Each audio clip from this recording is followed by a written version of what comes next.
I'm Bruce Buffer. It's time for the Anthony Gorgano Show! Live from the Xfinity Studio. Good morning. Good morning. Good morning. Good morning. Happy snow day, part 7. Here we are once again in the middle of a blizzard. The bomb cyclone hit last night, and we're going to wake up to just covered in white. We just got rid of it. Saturday, I'm pulling up. We had practice, and I'm pulling up, and I'm like, it was 50 degrees, and I could actually see grass. And I'm like, oh, my God, thank God. And now it's all white again. Oh, my God. So hopefully you guys are safe and cozy, and it's another week from home. So nestle in, and let's talk some sports. It was a spectacular morning yesterday. An absolutely spectacular morning yesterday watching USA Canada and watching the United States bring home the gold. It was thrilling hockey, right? Like, I mean, to no end. It goes into overtime. Jack Hughes, I want to hug him. What a kid. Like, how freaking awesome was Jack Hughes. Hellebuck, who was USA goalie, was out of his mind. I mean, because Canada was peppering them all game long. They had chance after chance in the third period. It was incredible. It's 1-1 when USA takes the lead early, and then Canada ties it in the second. And it's just a white knuckle third period, which followed the second period where even though Canada scored, Canada has a 5-on-3 with a minute and 50 seconds, like 5-on-3. And, they're throwing at you McDavid, Celebrini, McKinnon, right? All the Cal McCarr, all the firepower. And they don't score. It was unbelievable. Hellebuck stones them. And they don't score a 5-on-3. They wound up tying it, but the third period was just all Canada, right? Like, they're just peppering them. He makes that great stick save. I don't know how he makes that save where he somehow is able to get, like, his stick on McKinnon. McKinnon's got, like, a wide open net, and he lifts it, and Hellebuck makes the save. It was unbelievable. Reaching back with his stick. It was incredible, right? And then there was one where the USA defenseman, I forget who it was. Maybe it was Jack's brother. Was it Quinn Hughes? It was somebody. But the puck gets behind Hellebuck, and he blocks it. He's in the crease. It was ridiculous. It was just ridiculous. End to end. And then USA wins. And what a moment. What a moment. You got Johnny Gaudreau's kids on the ice. God bless them what they do with that, with Johnny Hockey's memory and that family. God bless them. It was just so beautiful and such American pride. Can I just tell you, there's nothing like nationalism, like a nationalist pride. Like when your country wins in that kind of setting, it was awesome. I mean, it was just awesome. It was beautiful. And then there was, Johnny Hockey. I mean, God rest his soul. There was Jack Hughes afterwards, and he's like, I'm so proud to be an American. And wow, it was awesome. Just, I was welling up. I had chills. What a game. Just what a game.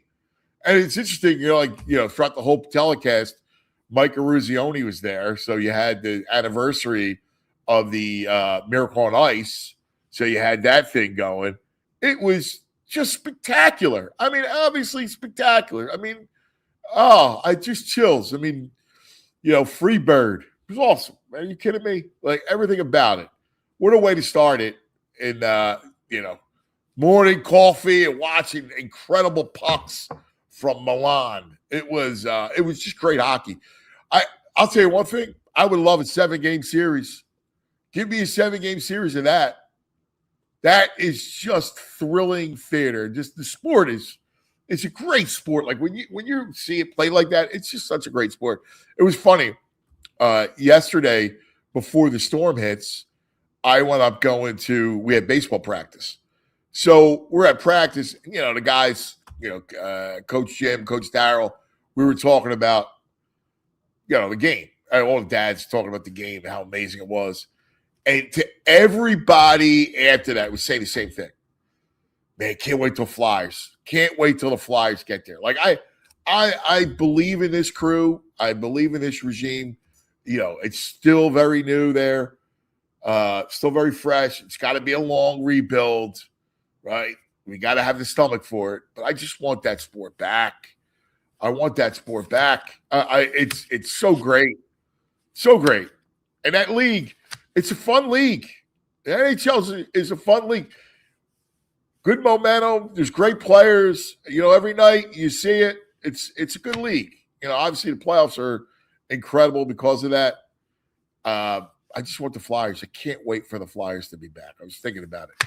It was funny because I was looking at Team Canada and as they were just heads down off in the distance is Tocchet. And he's just standing there. Man, what a day yesterday. USA. Good morning, VG. Good morning, my fellow Patriot. How are you? What a day. 8 a.m. hockey like that quality. If you don't like hockey, watching that, there's no hope. There's no help for you. That was just unbelievable. That first period.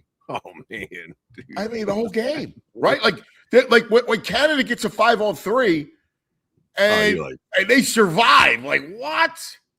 Then they get the power play. It was like what? It's weird how all that skill, and it comes down to the proverbial or cliche. If you get a goalie standing on his head in a game or a series, man, Hellebuck was just phenomenal. Hellebuck, man. He was out of his mind. The save on McKinnon. He's got no right to make that save. Right. McKinnon's on the doorstep. He's on the doorstep. Like, done. It was just a great day. All the bars, the city was alive. Everyone was out walking the bars at 7:30 in the morning. Oh, really? Everyone was hammered by 11. Parties. Everywhere. In my neighborhood, we had O'Neill's, New Wave, McGillen's, and Center City. Everywhere was packed, dude. Just packed with people out watching. It was just an awesome game, dude. Like that game was every minute was filled with action. Yeah. I love that you brought up Freebird. I love it throughout the entire Olympics. Every time the men's team or women's team scored, they played Freebird. Yeah, I love it. I absolutely love it. Like it was so good. It was such great theater, man. I just enjoyed every minute of it. And what how great, talk about, USA pride. Those kids are awesome. How about Jack Hughes after the game? Oh, dude. And when they brought out Goudreau's kids, what a moving moment, man. Oh, I wanted to cry. I was well up. I was well up. From the moment they win, it was awesome, man. Listen, nothing's going to top Miracle on Ice because of how it played out, right? Yeah. What the political landscape was. But that was awesome. That was a close second. Like it just was. Canadians were so dejected. Did you see the video when they gave Nate McKinnon his stuffed animal? Oh yeah, he was looking at that thing like I just want to bite its head off. Yeah. It was fabulous. Go ahead. No, I just said he's like, "Are you kidding me? You're giving me this stuffed animal?" Yeah, the way he looked at it, like, "What? Are you nuts?" Hey, let's do this. Let us go to Jack Hughes, Jules. Let's get that interview. I love this kid. I swear to God, I love him. The broken tooth. How beautiful how he was. He was so emotional. Here's Jack Hughes on NBC right after the game. How great is that? He's such a hockey player, dude, with the hair and the blood and the broken tooth and the blood. Yeah. He's the greatest, that kid. Are you kidding me? It was such a ballsy American win. That's American Yes. hockey. Yes. Give it. I love that, man. It was great. It was fabulous. That was so cool. We're going to celebrate a lot today. So I got a buddy of mine, Mark Kiszla. He's a longtime columnist in Denver. He works for the Denver Gazette now. He used to work for the Post. He's in Milan. He covered the game yesterday. So he's going to join us coming up in about 10 minutes or so. And then dude, we'll have Charlie, who we love, Charlie O. And then we'll have 10:30 JR. Speaking of great American hockey players, does it get better than Roenick? Is he over there or is he in the States? Nah, I think he's here. He's in the States. Yeah. He's the greatest. Dude, I love the Canadian. I said, dude, you around tomorrow to talk about the gold? Absolutely. Absolutely. I was texting with Boosh. I go, dude, you got to squeeze me in tomorrow. He was like, dude, I'm going skiing with my wife. And she's like, and this is like our vacation after, being here. Yeah. And so if I'm like doing interviews and stuff, she's going to be like, well, like right on. I said, dude, just enjoy yourself. Yeah. She's got that date circled. This is our day, first day of vacation. Yeah. She's tagging along, and then they extend the work trip to a little vacation. Right. Exactly. Yeah. So I don't want to bother the guy, but I was like, we were texting about it, and he was, he does such a great job. Ice level. Let's go down to ice level with Boosh. His vantage point, I can't imagine what that game looked like down there. He was talking about how fast. Well, watching McDavid and McKinnon, like that line. Oh, I mean, I know Sid didn't play. Crosby was out with the injury, but that hurt them. When you got McDavid and McKinnon and Celebrini, that's frightening. Celebrini has every time they were on the ice, I was holding my breath. Yeah. Celebrini has some chances too, man. Just couldn't put it in. Dude, he stoned 2 breakaways. He had Celebrini on a breakaway and McDavid on a breakaway. Oh yeah, dude, the McDavid one. You're thinking, this is a goal. No. He never really got the stick to his forehand. He kept just kind of deking, and I guess it was Eddie Olczyk pointed out he was afraid that he was going to get his stick lifted if he went to the forehand, because you could see where like he was getting back checked. It was good. I mean, it was just great. Like the Hellebuck was just outrageous. And Binnington was good too on the other side. I mean, he kept coming out and challenging. The only buzzkill for me was I had to see Tortorella's face every now and then pop on my TV. I was like, do I need a reminder of this guy? Out of here. You hate Torts. I hate him. Ethan, our man Ethan said, fun fact, that line of McKinnon, McDavid, and Celebrini, that line scored only 2 even strength goals the entire tournament. Wow, that's pretty wild. That is a good fun fact, Ethan. That's wild. Never would have expected that. No. Yeah, what was it like? David had a ton of points. It was nuts. Like just yesterday was crazy, right? Like Saturday was beautiful. Dude, it was like, spring's here. The snow is gone. The sun is out. Yeah. And then it was bizarre. Like how wild was this thing? We got to go through the pictures of the snow. Like this is if you have good snow blizzard pictures, send them in to us and we will play them. I mean, this is the Delaware Valley. We went from springtime on Saturday to this. Oh man. Look at the puppy. That's a great one. Look at the puppy in the snow. This is what we had, and this is what it was. Ugh. I am so out on AccuVini. He might be public enemy number 1 for me. I was cursing him last night.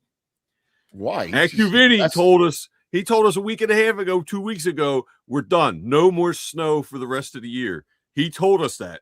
Yeah, but this thing came out of nowhere. But he also you can't proclaim that. You can't make a proclamation that we're done with the snow, and then we get a blizzard. Like you can't be more. No, but he was on the blizzard. AccuVini was the first on the blizzard. Yeah, boy, he's the first one to tell us there's no more. It's not like we got 2 inches. We got a blizzard. He told us. He said it though. He said you remember a week ago I brought that up to you. I go, dude. Yeah. Mackey's been saying big time. He can't tell us no more. No, he can't say there's no more snow till Mother's Day. I don't want AccuVinny to say no more snow till Mother's Day's here. He's out. Yeah, that's when he could safely say there's no more snow. Joe Rock is with me. He set us up. He gave us these expectations of no more snow, and he punched us with a blizzard uppercut. Listen, my man is just a messenger. Why are we killing the messenger? Come on, Rockhead. He gave us a message. You can't kill AccuVinny. But he was right. I mean, he was the first one to report this blizzard, AccuVinny.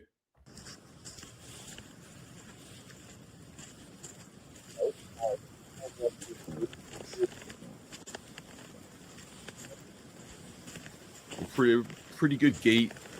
Yeah, miserable. I was cursing Vinny on this walk home in my head.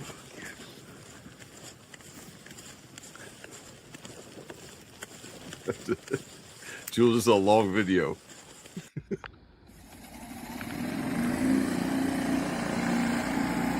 Dude, I need this machine. What is that? It's like a portable snowblower. We got Ben.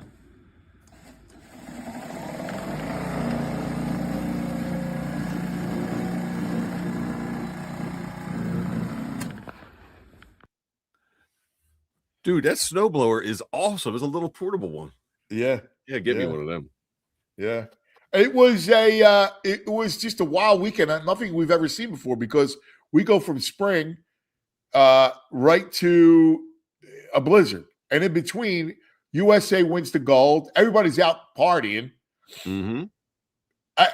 Did you hit the store? Because I went to the store on Saturday and there was no bread left at ShopRite. Yeah, I went on Saturday. I was good. I went to my local Whole Foods was pretty stocked up with stuff. Yeah. I was ahead of it. I'm usually never ahead of it. I felt good because I knew I was going to be busy. I went right from the hockey, right into the palestra, right into. That's right. You went to the palestra. Yeah. Oh man, rocking again. Yeah. Fantastic. It's a great tournament, man. It is great. I got to sit with a friend of ours. Yes. Me and Fish, two good basketball minds sitting together discussing the game. Oh, you spoke to Fish? That's great. I sat next to him the whole game. Danny D. That's awesome. Yeah. Oh, you didn't tell me. Danny D hooked you up. You better buy some Danny D some beers, man. Well, I mean, these seats were great. You're a celebrity vampire. They're like row 6, though. They weren't great seats yesterday. The semifinals, I had nice seats. He treated me like a commoner almost. Row 6. But he was there. Coach Fish, he's got to recruit the star of Father Judge. Yeah. He was there to support his kid. Good player. Yeah. Mm-hmm. Real good player. Catholic League's really turned in. I think because, some schools like mine, North Catholic Cardinal Doherty, disappeared. There's less schools, so the talent is pretty packed on these teams. Yeah. Really good basketball. Yeah, it's great. It's great ball. Just absolutely great ball. I'm checking my phone so I can see what's going on with the Phillies. We got a SchwarBomb happening, a bow double. The spring, the first run, they get shut out on Saturday and then lose to the Buccos yesterday. I mean, it's spring training, so obviously, but it's such a the world is weird right now. Doesn't it feel weird? Well, yeah, it feels upside down. Yeah, it's completely. And then, so we went from after the gold medal game, then we had baseball practice, which was, I was great. And then we started to come out and it started to snow. Snow was starting right after baseball. I came home, made homemade pizza and Strombolis. Bowlies, man. Bowlies is a great call for a snow day. I love it. Yeah. They What's the scene like? You got like an apron on, you got Italian music playing, you're rolling dough and stuff. Yeah, well, I had The Godfather on. Of course. Sunday gravy, The Godfather on. I have it on, and and again, I'm in the kitchen, right? I put it on in the living room, and I could just hear it. So I'm listening. Right. I got the roller. I got a roller. Yeah, I got from Italy. I got a roller. The roller from Italy. What makes the Italian the roller from Italy better than Any other my roller? my wife got it. And All right. it was a present, Christmas present. All right. It's a big wood roller for the dough. Dude, you gotta make TikToks of you cooking like this. You gotta make TikToks. And I sent you the video of the bowlies. They came out. They look great. But no, we need you. You need to walk us through the process as you make them. And we'll get Ben to edit it down. You know what it is? Like you got to massage. The dough takes forever to massage. You got to make it, and then you got to massage. You know. How long is this massage? And I don't have a great oven. Like, I wish I had a great oven. I don't have a good oven. I have a regular oven. You need like a Viking oven when it gets. Yeah. Oh, there they are. Oh, Jules. Nice. Yeah, there's my bowlies. They came out. Nice. There's a pepperoni, and then there's a prosciutto and spinach. Oh, nice. And then there's is there sauce in them, or do you dip it in sauce? No, I made one with sauce and with gravy inside. Okay. Just one. Nice. The other one's just cheese and pepperoni. Do the kids love it? Yeah. The Moss is like, that's his favorite. Yeah. And when I told him, I go, what do you want? Like, we're gonna be stuck for a few days now. What do you guys want? And they're like, make pizza, make stromboli. I'm like, all right, good day. Dude, it would be great when your kids like your food that you make and they want it. Well, you know what it is, like, you know how it put is. extra like, love in it, then you're like, I know this is their jam, so let's put some extra love in it. Yeah, it's the love. Like, you do it for love. Like, you know, I was saying that to and Moss doesn't care about anything, right? So, like, when he gets excited for something I make, like, it's cool. Like, you know, you just want to be like, oh, you know, you're fired up. There's my pizza. Ooh, nice. A little half. I made a couple of those. Nice. Right? You know, came out good. Came out good. We got to take care of some business. Then we're going to go to Italy, direct to Milan, where a buddy of mine, Mark Kiszla, terrific columnist for based out of Denver, was there. So I want to kind of get the whole scene right from Italy. So that'll be really cool. All right. Wait, Jules. He has not sent the. He didn't get the link. He just texted me. Did he not get the link? Hold on. Let me send this to Jules. Jules is the best. Yeah, I'm curious what it sounded like in the building too. Oh my God! There was some booze in the beginning when they announced the American team, but then it sounded like USA chants galore. Like there was a huge loud. Oh yeah. Americans there. Wow, this is beautiful. Our man Donald Conway, who's watching, just sent a picture of Chestnut Hill. His snow day vibes. Beautiful. I'm going to send that out. All right. Let's take care of some business, pay some bills. Let's talk about the Bet Park Sportsbook Online Casino app. Look, NBA's back. We'll get into the Sixers. Weird. Talk about bipolar. Lose to the Pelicans. They come back and blow out Minnesota and Ant-Man. What? Maxey was awesome last night, 39. You could bet points, assists, like you got Maxey 39. You can get some good numbers for that. You got all kinds of same game parlays. NHL Flyers back Wednesday. So you got all that good stuff. You name it. Baseball season around the corner. So check out the Bet Park Sportsbook Online Casino app. New customers get up to $1,000 casino bonus back, plus 250 free spins over a 10-day period. You got to check it out. Really cool stuff going on. So betparks.com has all the details. Of course, all your favorite slots, Cash Eruption, all the ones that VG loves, Cleopatra, you name it, Huff and More Puff. Check it out. It's a lot of fun. Live dealer, blackjack, roulette, craps. You got to be 21. Betparks.com has all the details. Got to be in PA, Maryland, Michigan, New Jersey. If you have a gambling problem, please call 1-800-GAMBLER. Let's talk about my friends from Xfinity. I love my Xfinity. What if I could tell you, what if I said to you, you could have reliable and intelligent Wi-Fi, and what if I told you keep the price the same for 5 years? That's right. The Xfinity 5-year price guarantee. Imagine Wi-Fi that makes everything in your home work together, that finds and fixes problems before you even notice them, like super intelligent Wi-Fi with a sixth sense. that lets you stream the game even when the whole family's online. That's my problem, all right? I got 2 kids. I got my wife, all right? And I need no interruptions. That's why I love my Xfinity. No annual contracts, no hidden fees, and Xfinity's best equipment included. Take it from me. A lot can change in 5 years. Championships are won, records are broken, but your Wi-Fi, it should stay reliable. Lock in your price and unlock possibilities with Xfinity. Learn more at Xfinity.com. Xfinity, imagine that. All right. Let me know, Jules, when we got Mark. We got kids. And I want to relive that moment, man. I can't wait to relive that moment. Talk about USA hockey and just the pride that, we feel as a country. And again, you talk about the anniversary of Miracle on Ice. Mm-hmm. It was just around us. It's devastating to Canadians. Devastating. This is their sport, man. We took it. We took their lunch money. That was great. Like, right? It was great. Take that. Go ahead, Connor. Go ahead, Nathan. Yeah. They're like afterwards. They're like, "Oh, you know who was a better team?" Well, goaltending is part of hockey, man. You need a good goaltender. Oh, you had I a good heard that goaltender, nonsense but they all had day. a great one. We were the better team. You didn't score on a 5-on-3. Right, for like a minute and a half. You didn't score on a 5-on-3. Like you had your chances. You had your chances.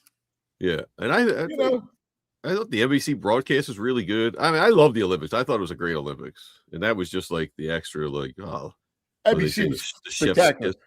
Yeah, I love Olchek. I love Bush. Right? Mhm. It's just it was a great broadcast. yeah. And Tirico he he did a good job, man. his interviews afterwards were great. Yeah, I love Tirico. I'm a he big had, Tirico guy. He had a Ruzioni. Yeah. I got to get a Ruzioni nugget. There's a good Ruzioni nugget coming up at some point. Oh, really? Yes. He was having some fun. Oh, that's cool. I bet. All right. We got kids. I think he's close. Joe, just let me know when we got him for good, and I'll put him up. He's got to get his audio and visual. You do video. any of the closing ceremony stuff? You watch any of that? No. Yeah, I mean, yeah. No, I'm not. I mean, once again, I like the game. I watched the medal ceremony. Mm-hmm. I love that. The medal ceremony was awesome. I don't watch any of the closing stuff. I put the Sixers on. I had the Godfather on there and put the Sixers on. Dude, they're the weirdest team I don't ever. know. I was so checked out on them yesterday, and then they come up and put a good game. And did you see the comments of Oubre after they lose to the Pelicans? Oubre saying, like, we're entitled. We're a bit of an entitled team right now, and we got to stop waiting. We can't expect teams to roll over and let us win. Like, and that's what the blame was for the Pelicans game. He said, "Who do they think they are?" Like, I missed the titles. I missed all the titles that they got. I know. Like, that's a Nick Nurse issue. If they're walking around in It titles, is a Nick Nurse issue. He's got to do something I'm about that. tired of Nick Nurse. I'm tired of him. Like, what good does he do? He can't figure out when they double Maxey. He can't figure it out. What does he do? They're never prepared. Dude, you come out once again in the third quarter. They got outscored 40-26 in the third quarter to the Pelicans. After you've just lost, you're in a losing streak. You know you got to win. To the Pelicans. And then they got outscored 69-46 in the second half. What?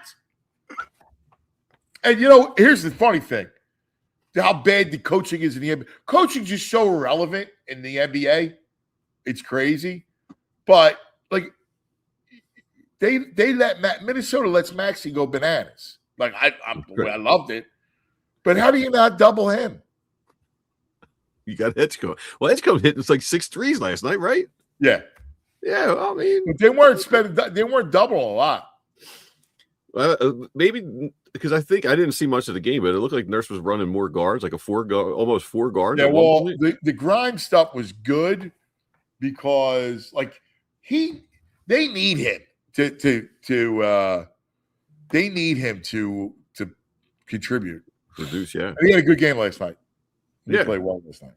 And I guess the nurses, I was reading a nurse saying, they try to get him, I guess, like 6 to 9 3-point shots a game, and he wants it to happen, not by happenstance. A nurse saying basically, I got to put up some plays to get Grimes some looks instead of it just happening. It's like, yeah, you're a coach. Yeah, you think? That's what you should be doing. Why don't you be a coach? Right.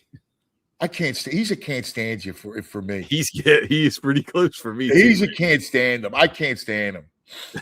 There's something. I see his face. He's like a hate the face. He's a smug dude. Like, he is a smug dude for a guy. Like, stop. Like, you got Kawhi. Like, give me a break. Yeah. Walks around like he's Pat Riley. He does, dude. That's Riley's the thing. cool. It's ridiculous. Yeah. That's ridiculous. I think we got our boy. All right. Let us go to Milan. Yeah. To relive what happened.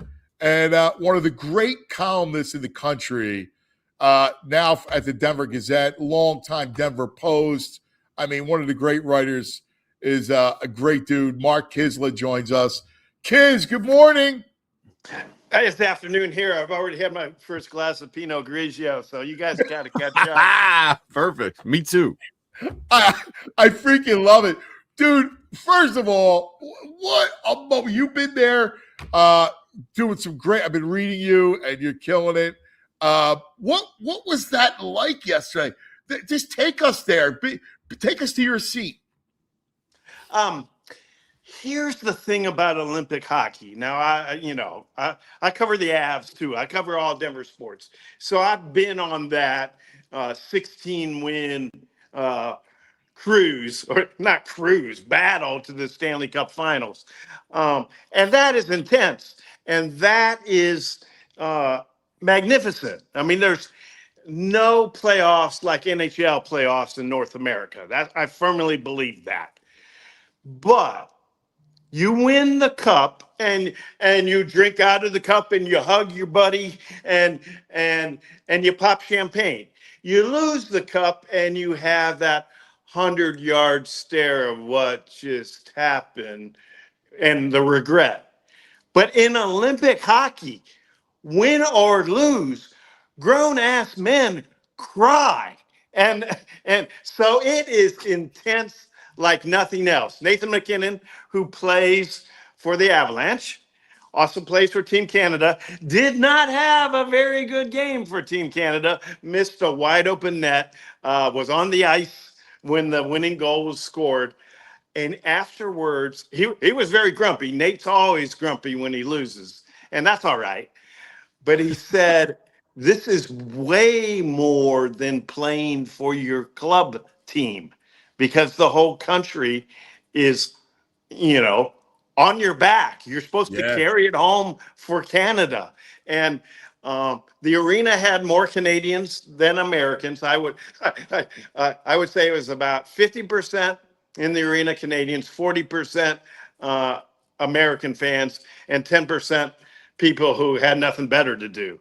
But it was loud for both teams, but especially it was a home game for Canada. Oh, wow. What were the locals? Who were they rooting for? The Italians? The Italians, I think, there is some hockey history in Milan, but as I was told, the teams went out of business. So this arena, maybe there will be hockey there in the future again. There were a number of Finns in the stands, and I think they were mostly rooting for the next round of beer. Yeah. So take us into this moment of, and you described it perfectly, about the pride. And Jack Hughes, what he said to NBC afterwards, I swear to God, I was welling up listening to talk about American pride, American hockey, how we have a brotherhood, how we are proud to be an American. I just thought it was organic and real and not staged. It was beautiful. It is. And I mean, you see it on the PGA Tour at the Ryder Cup, that these guys that that are basically freelancers. You know, they're playing for themselves. When they play for country, then they're talking smack on the green. And in hockey, the one thing I didn't realize until yesterday, and I should have, is the U.S. hockey players stayed in the Olympic Village. They didn't stay at the Four Seasons Hotel. They Right. stayed in the village. They stayed in the dorms. And it was Jack that was saying, and all my buddies, their dorm room door was always open. So he said, I didn't go to college. This was the best experience I had. You know, it was like, let's go over to, you know, my brother's room, or let's go down the hall to whoever's room and have a pizza. And that was as organic as it gets for whatever, how many days it was, 2 weeks roughly. Yeah. They were going back. Some of them didn't have college experiences, but they had a very collegiate feel. And that's really cool for guys that make multi-million dollars a year. And so it was a brotherhood. And I think it strikes pro athletes. We talked a lot about the Olympics. I wrote a lot about these Olympics, about Olympic pressure and not performing your best on that once every 4 year stage. The male figure skater, Ilya Malinin, he forgot how to skate. And that's his. And then afterwards, he's like, wow, dude, I had no idea it was that kind of pressure.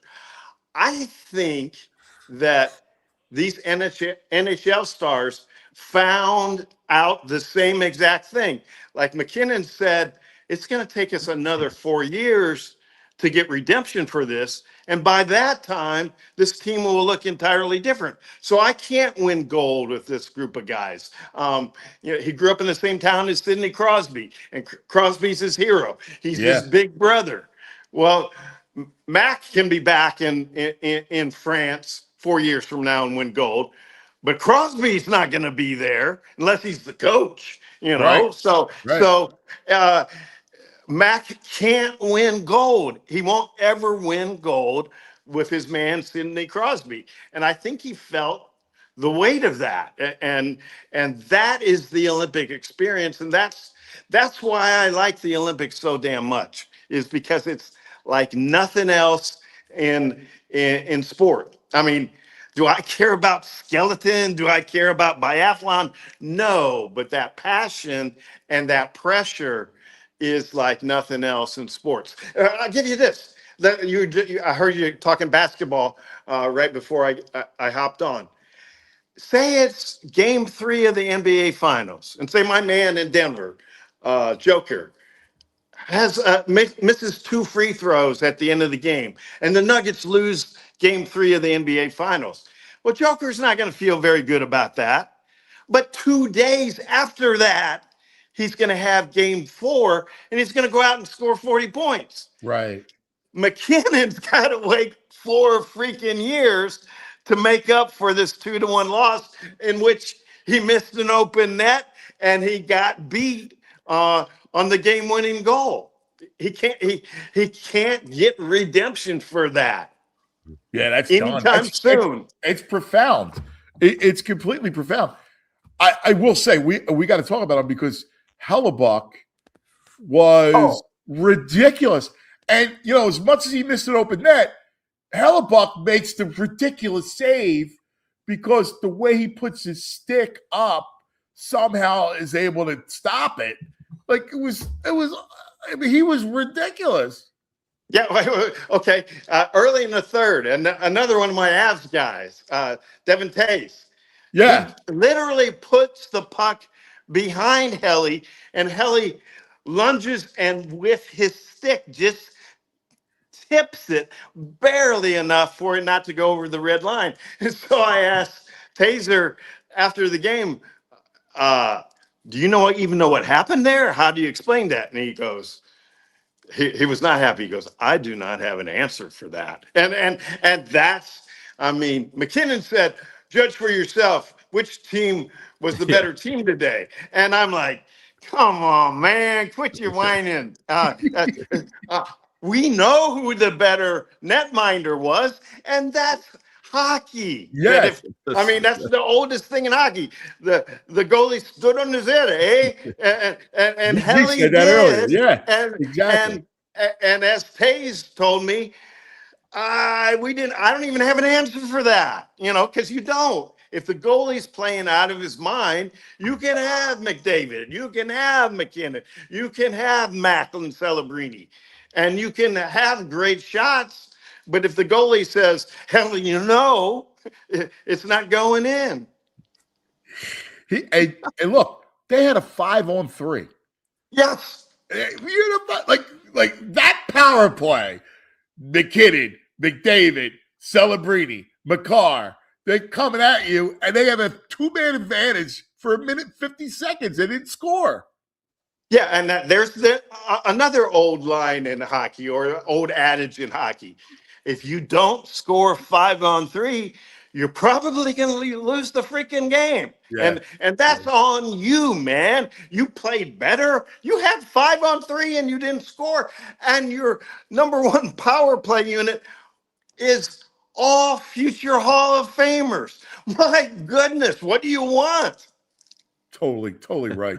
How about afterwards? Because Johnny Gaudreau's from here. He's a local guy, one of ours. And after that tragic event, having his kids there on the ice was just beautiful, right? It was beyond beautiful. I mean, you know me just enough, Anthony. I'm kind of snarky and I'm kind of curmudgeonly. But man, I'm fighting tears right now. I'm like, holy man, is that powerful? The skating around the ice with Johnny Hockey's sweater, that was one thing. But you bring the kids out there, and I'm like, whoa, I don't know if I can handle this. It is so freaking touching that hey, you might as well turn on the Shawshank Redemption or something and watch a bunch of grown ass men cry. Oh, that's fabulous. It was just such an incredible moment, man. That sport too. When it's played like that, it's hard. You started the interview by talking about what it's like. Like Four Nations last year was ridiculous, right? Like, when you're putting the collection of that kind of talent, I mean, the speed. I was texting with Boucher because they talked about it on the broadcast, and Boucher's ice level, and I'm going, so how fast was it? He's like, dude, you have no idea. Like when you're watching McDavid and your boy McKinnon and Celebrini going up and down, it's just a blur. It is a blur, and I've covered.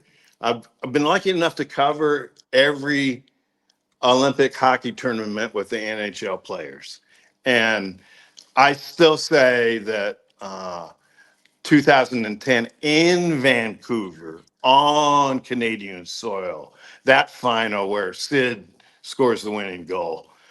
That's the best damn hockey game and the best played hockey game I've ever seen in my life. And I've seen the Avs win 3 cups. And I saw in New Jersey Patrick Wawa absolutely steal Game 6 way back in the day, just like Helly stole this game. But so I've seen some really good NHL hockey, but at its best, Olympic hockey with the pros is as good as it gets. And Four Nations is right there too. Yeah. Of course. Yeah. It's just it's fabulous. All right, you've been in Milan. What was your favorite story besides the hockey? Well, I mean, I want to say one thing. I mean, Johnny Hockey's story yesterday was so good. And I'm like, that's my instincts. This is the story. You got to write this story. But I also got to serve my readers. Yeah, you and need that Brock was Nelson. And that was Brock Nelson and his family. I mean, I a couple of weeks ago, I called up the best tavern in Ward Road, Minnesota, and talked to the owner, Sal, a New Jersey guy that was had a soccer scholarship, went to Hawaii to play soccer. While he was there, he's like, I ain't leaving Hawaii. So he learned to make pizza. And then family stuff took him from Hawaii to the middle of the frozen tundra of Oh, Minnesota. And I called him up a couple weeks ago, the first U.S. game, and I said, how's it going in there? Because he opened up early. And he says, we got a big crowd. You wouldn't believe it. Shots are flowing. It's nuts in here. And I said, well, how many people are in here? And he goes, 15. And I go, 50? No, he goes, 1-5. And I go, he says, that's a rocking crowd for War Road. And I'm like, oh my God, you can't make this stuff up. And there's 4 dudes from War Road that have won Olympic gold medals over the years in hockey for the USA. I don't know my math skills are not very good because the U.S. did this all the way through. Their coach Sully emphasized, listen, guys, only 36 American hockey players before you have won a gold medal. So what were there, 22? Whatever. So now it's 58 or 60. And 4 of them are from all time or from this little town of 2,000 people that's in crazy. Minnesota. And so that's what I wrote rather than, and Johnny Hockey's a great story. And Brock Nelson is holding on. He's got it clutched, man, onto that gold medal like it's the Hope Diamond, or Yes. and that's so great. And then also because it's the USA, and because it's Colorado, Michaela Schifrin, the greatest female skier of all time, and I think the greatest competitive skier of all time, had a really tough go at the Olympics, and then her last race, the slalom, she came through. And then afterwards, she said, this is Johnny Hockey type of stuff. She said, I hadn't won a medal since my dad died in an accident in 2020. And so I got at the finish line and I talked to my dad about, hey, I miss you and I wish you were here. And I'm like, what? What? Were you doing that to me again? Yeah, exactly. Oh my God. You've been in Italy for 2 weeks.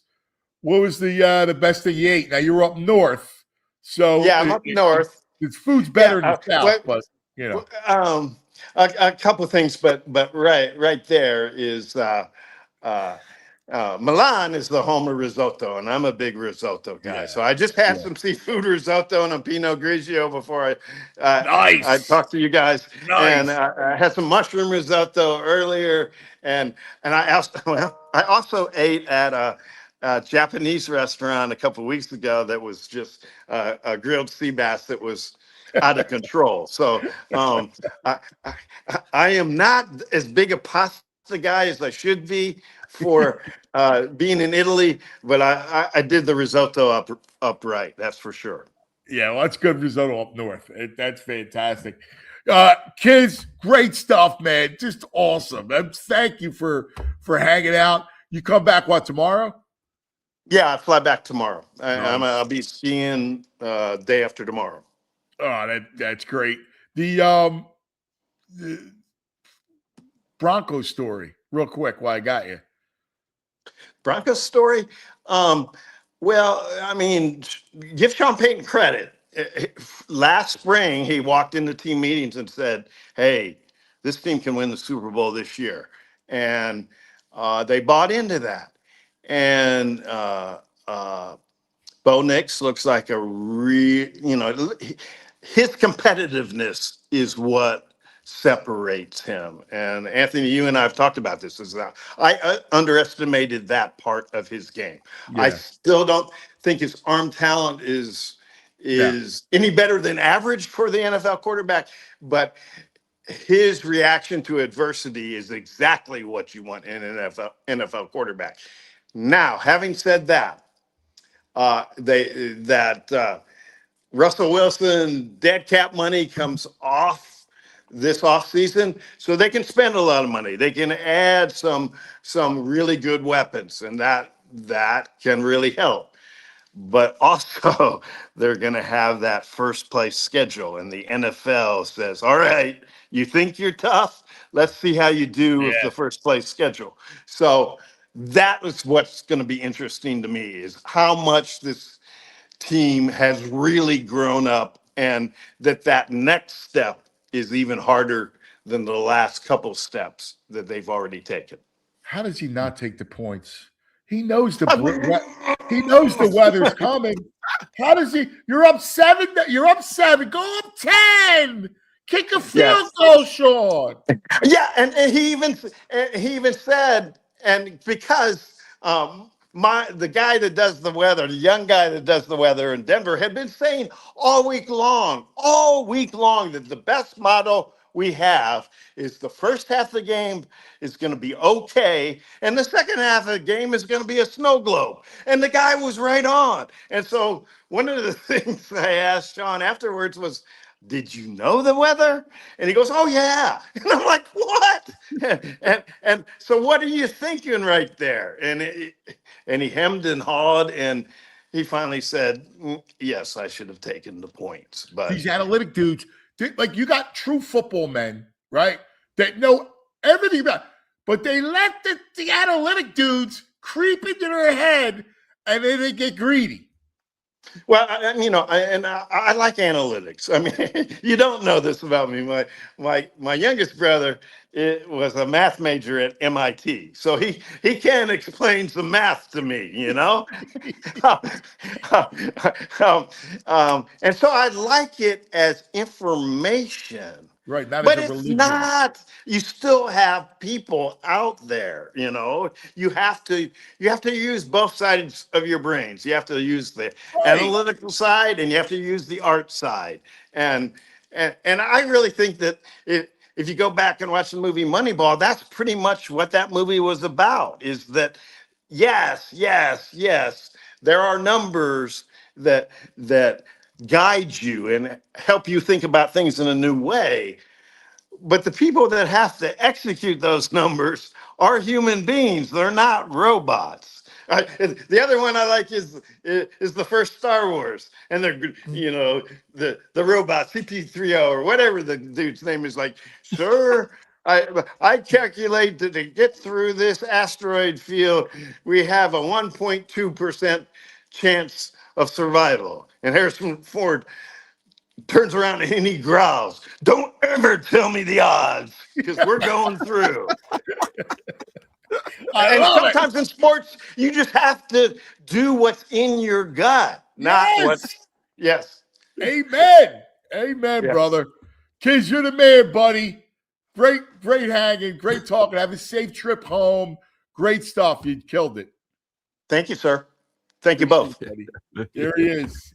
Mark Kiszla, columnist. He's great, isn't he? Dude, he's awesome, man. His energy is great. Yeah, he's got great energy. He's great, dude. He really does. Yeah, man. He's just such a pure, like, enjoyment of everything.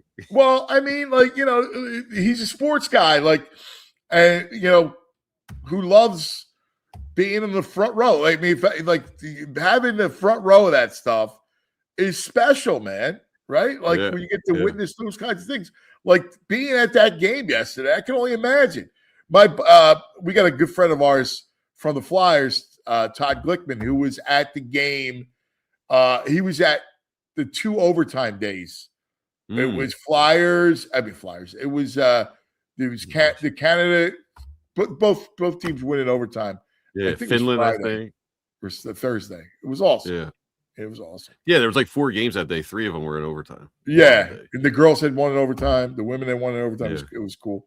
All right, let's do this. Let's take quick TO. We'll come back. What does this mean? Flyers start up on Wednesday. Any moment? Can we bring any of the sports momentum back to the NHL? Well, let's talk to Charlie O about that. But first, a message from our friends. Everybody's got their favorite hard tea, but have you ever turned the can over to read what's inside it? You can't. You know why? Because they don't tell you. They don't want you to know. They're hiding what's inside the can. Crooked tea, totally different. Crooked tea, they don't hide it. They brag about it. You know why? Because Crooked Tea brews real USDA organic tea for real flavor, and it's got 0 sugar. There's no fake junk hiding behind the label. What you see, that's what you drink. Next time you're at the store, try it. Try it if you don't believe me. Flip the can over. If you can't find the ingredients, you know what you do? You put it back on the shelf, and then you grab a Crooked Tea. 0 sugar, real tea, and it's fully transparent. You know it, Philly. Real recognizes real. So why drink the fake stuff? Crooked Tea. The only thing better? The strip sack in the Super Bowl. Visit crookedtea.com to find a store near. So my morning routine begins at Wawa. I think like most everybody else, but it's the greatest routine ever. It's the $5 breakfast deal, and it's a deal. You're talking about your sizzly. You want bacon, egg, and cheese. You want sausage, egg, and cheese. You want a bagel. You want a wrap. It's right there. Hash brown, coffee. All right, any size coffee. I'm a Wawa coffee fan. All right, whole thing just $5. And you can, if you want to switch it up, you want to go with the new caramel chocolate craze flavors. You want something different. You want a little sweetness to it. But anyway, you're in, you're out. You got enough fuel to actually get you going in the morning. You got meetings. You got stuff to do. Wawa is the fuel. 5 a.m. to 11 a.m. every day. Wawa.com. Limited time availability. Get fueled up at Wawa. Wow, fun stuff, man. Fun stuff. Hey, can I just bring up real quick? We're doing our NFL Combine diehard sale we got going on. So it's $36 for the year to become a diehard.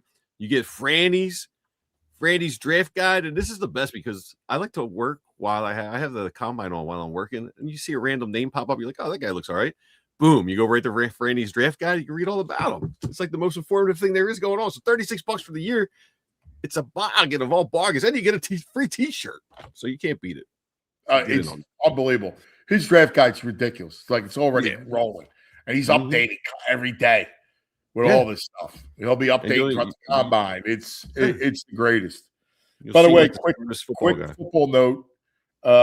It looks like the tush push will not be challenged. I saw that. Yeah. Well, the Eagles ran at like 76% instead of like 95. And I guess the Bills, who were one of the biggest critics, ran it all the time. So tush push is here to stay.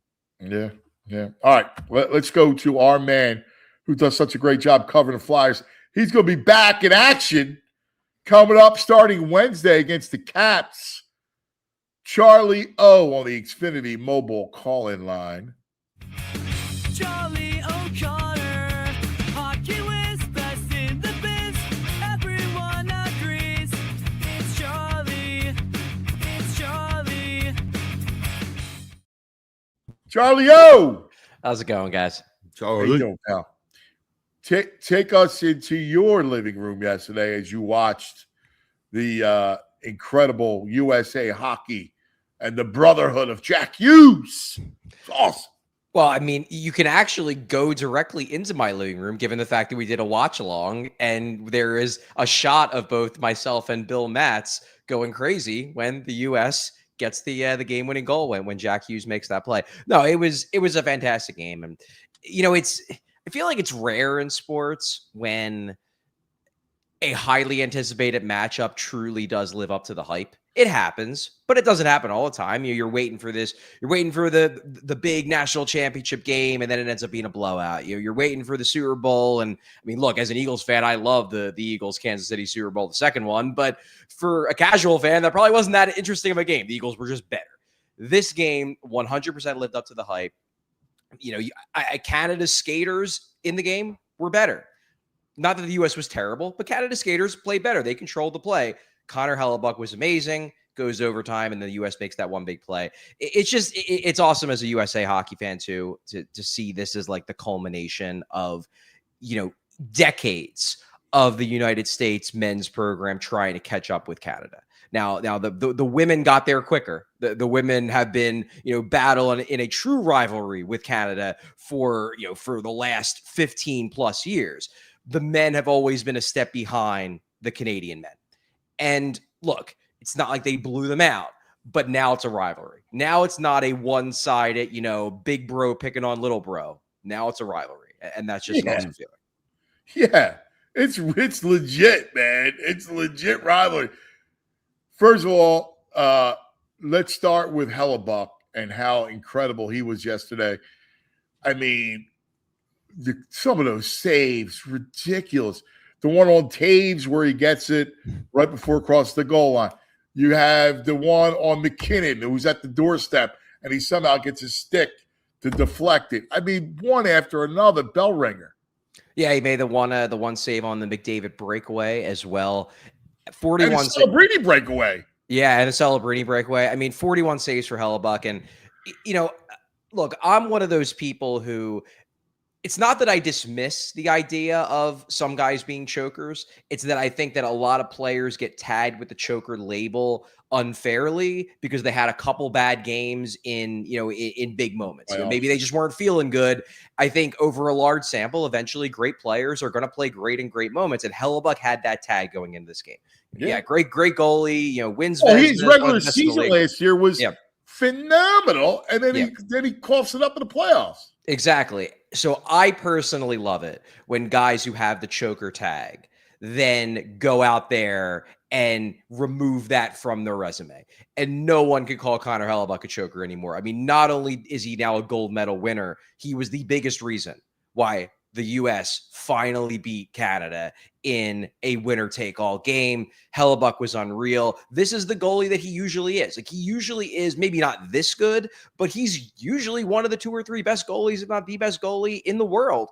And that was the difference. Like, it's not even that Jordan Bennington, the goaltender for Canada, was bad. It's just that he was fine and Hellebuck was amazing. And that was the difference in this game. It's not to dismiss what Jack Hughes did. It's not to dismiss. I thought the play that Zach Werenski made on the Jack Hughes goal was just as impressive, if not more impressive than the goal itself. Other guys, Matthew Boldy has a great goal in the first period. So I'm not dismissing the contributions of everybody else. But let's be honest. If there was a league average goaltender in net for US instead of Connor Hellebuck, this game doesn't get to overtime. Canada has the gold medal. Connor Hellebuck was the biggest reason they are. They are champions. Listen, he survived. They survived the 5-on-3 against the greatest players in the world, right? Like, you got Celebrini, McKinnon, and McDavid, McCarr on the one power play unit. Like, what are you kidding me? Yeah. And then they got a 5-on-3 for a minute 50 seconds, and you're able to survive that. Then that third period was a shooting gallery. I mean, it just was. So, I mean, he was special. I love Jack Hughes. I loved his speech to NBC right afterwards. I thought it was beautiful. It was heartfelt. I felt the pride. I mean, I think there's nothing like that national pride in sports when you're rooting for country. Yeah, I mean, to me, the thing that really tugged at my heartstrings was the Johnny Gaudreau tribute. I mean, when they bring his jersey on the ice and then they bring his kids on the ice to take a picture with the team, I mean, I was choked up. I'm not going to lie, because I give the players a lot of credit for, because this is their moment. This is their moment. They finally beat Canada. They got the gold medal, and at the very least, the leaders. But I got the sense it was the whole team. Like, nobody forgot at any moment that this was for Johnny. Nobody forgot, because he would have been on this team. I mean, he would have been on this team without a doubt. He was an American hockey star. Maybe the couple years at the end of his career he wasn't scoring 100 points, but he had always done everything he could do for Team USA. He was going to be on this team. Probably would have been coming off some really good years as well, and he would have played a major role. Like, he was a legitimate top 6, top line NHL forward. And they never forgot that he should have been there. And when they brought his kids on the ice, I mean, that was amazing. Oh my God, it was just beautiful. It really was. Moving. Yeah. I mean, we were sitting in I was welling up. I mean, watching that stuff. It was just beautiful. Hey, Charlie, let can me I ask you. real quick? Go ahead. With the choke stuff, like, is Connor McDavid going into that realm a little bit? He seems like he gets to these big games and he doesn't close the deal. Well, it's funny because he actually got to be tournament MVP. I know. So it's the second time in his career that he's MVP of a tournament that his team did not win, because he got the Conn Smythe in a series and a playoff run where the Oilers lost in 7 games. Look, I'm fully expecting that at some point in his career, Connor McDavid is going to win the big one. That said, it is an objective fact that, when it's gotten to, game 6s, game 7s, gold medal game, he hasn't come through with the big performance. Now, again, I think that at some point, like, he's still not an old guy. He's going to have many more opportunities, whether it's in the NHL or on the global stage, to and hopefully to on come Broad through. Street. Yeah, to come through. But I mean, he obviously came through in a big way in 4 Nations. So, like, it's not like he can't. It's just that he hasn't yet. As a USA fan, I'm glad that he didn't, but I fully expect that at some point he will. Yeah, I mean, listen, the breakaway, you could see he was being back checked closely. And Eddie Olczyk pointed out that he was almost afraid to go forehand because he thought he'd get his stick lifted. Yeah. Which, you could see. It wasn't a clean – my only point, it wasn't a clean breakaway that he got stoned. Fair.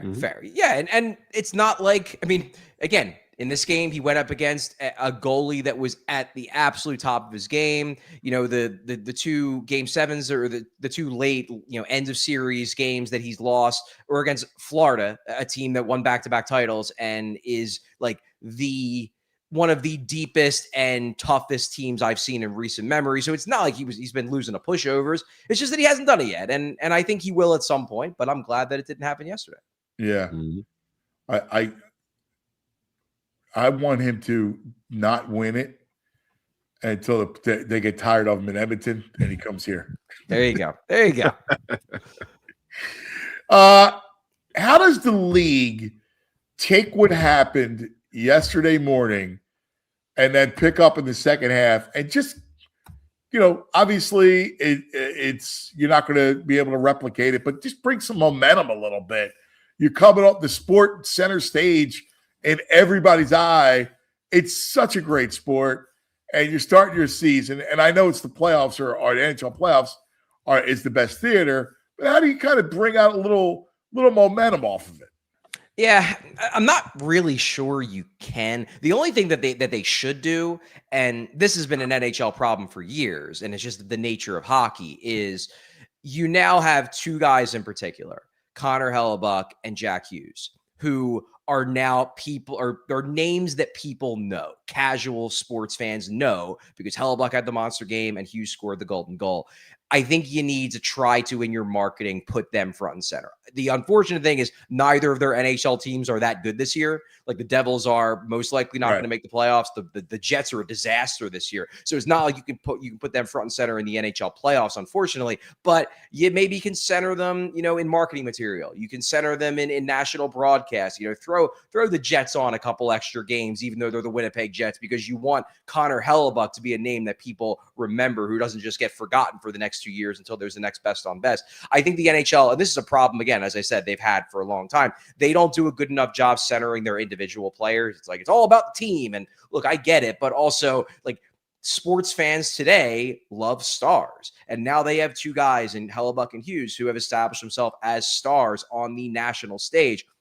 I think you want to keep having them in commercials, put them out there, put them on national broadcast, try to build up that momentum so that the next time one of those 2 teams is good, people will tune in because, like, a young kid decided he wanted to start playing goal because Connor Hellebuck had a great game in the gold medal game. Yeah, I also think you got to celebrate every American city that has an NHL franchise needs to celebrate what happened. Yeah. Well, I'm sure. I don't doubt that they will. Yeah. No, I mean, you have to. All right, Canadian players are going to love that.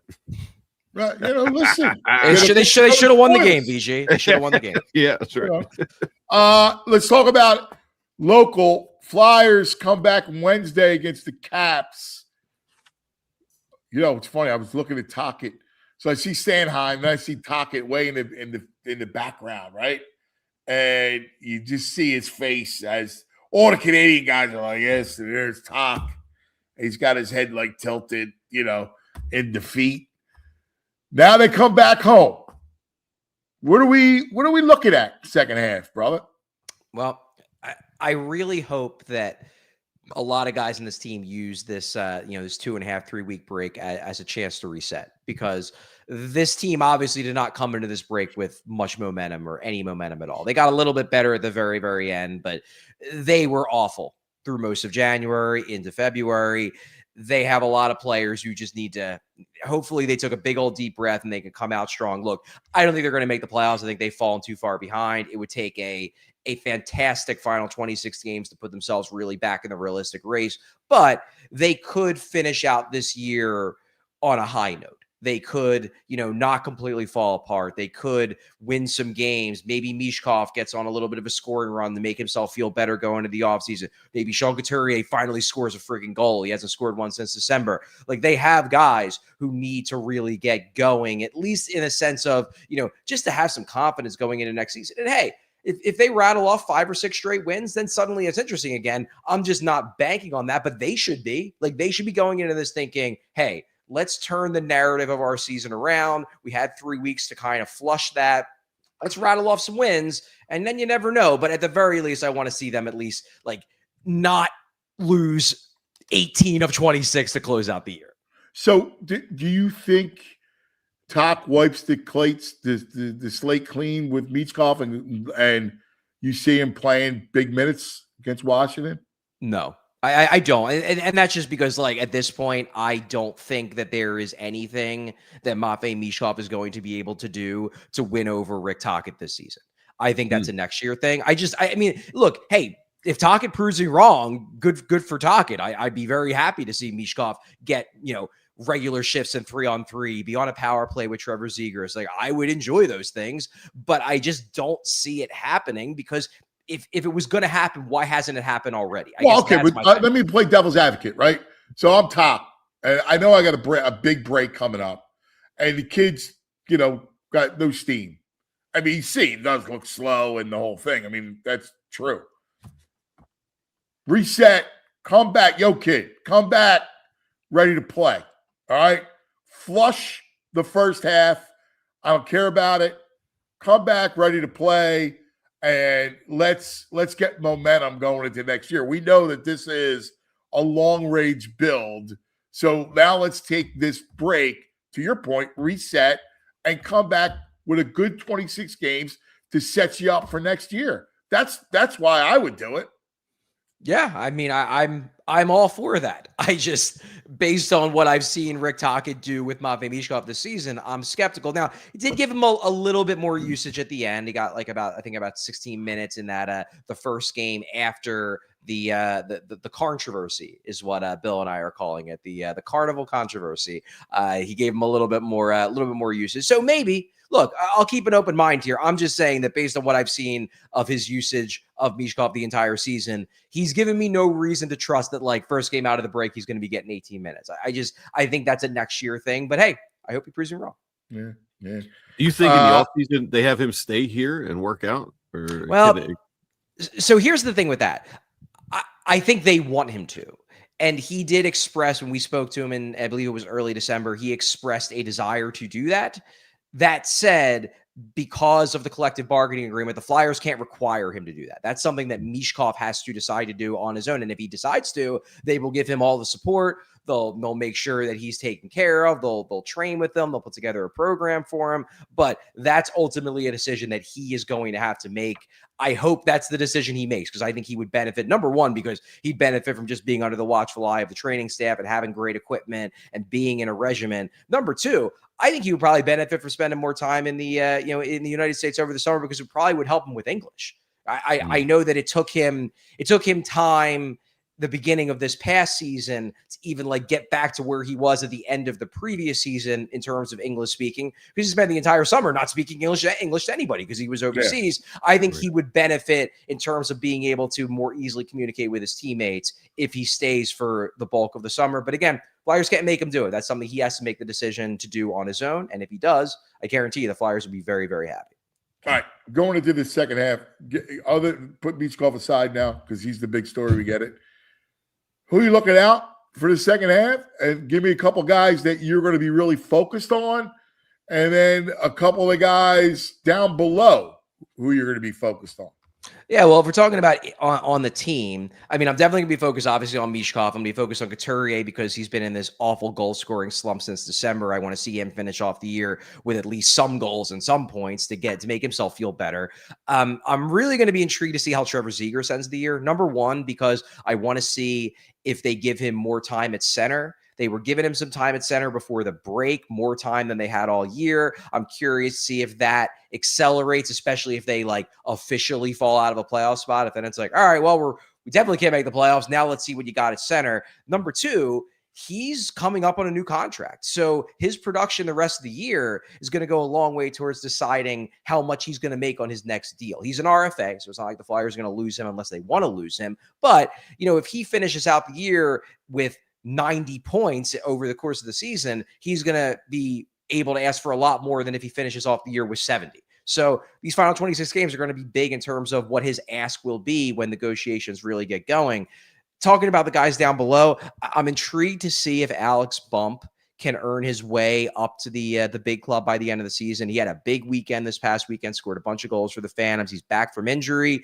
I'm intrigued to see if he can make it because he was a guy who we thought he might make the team out of camp. Then he got jumped by Denver Barkey. Then he was out for 2 months with an injury. He's back. Seems like he's getting back rolling. So intrigued to see if he can make his NHL debut. And then, man, I'm excited for Porter Martone. I mean, he scored a hat trick this weekend. Yeah, he's ridiculous.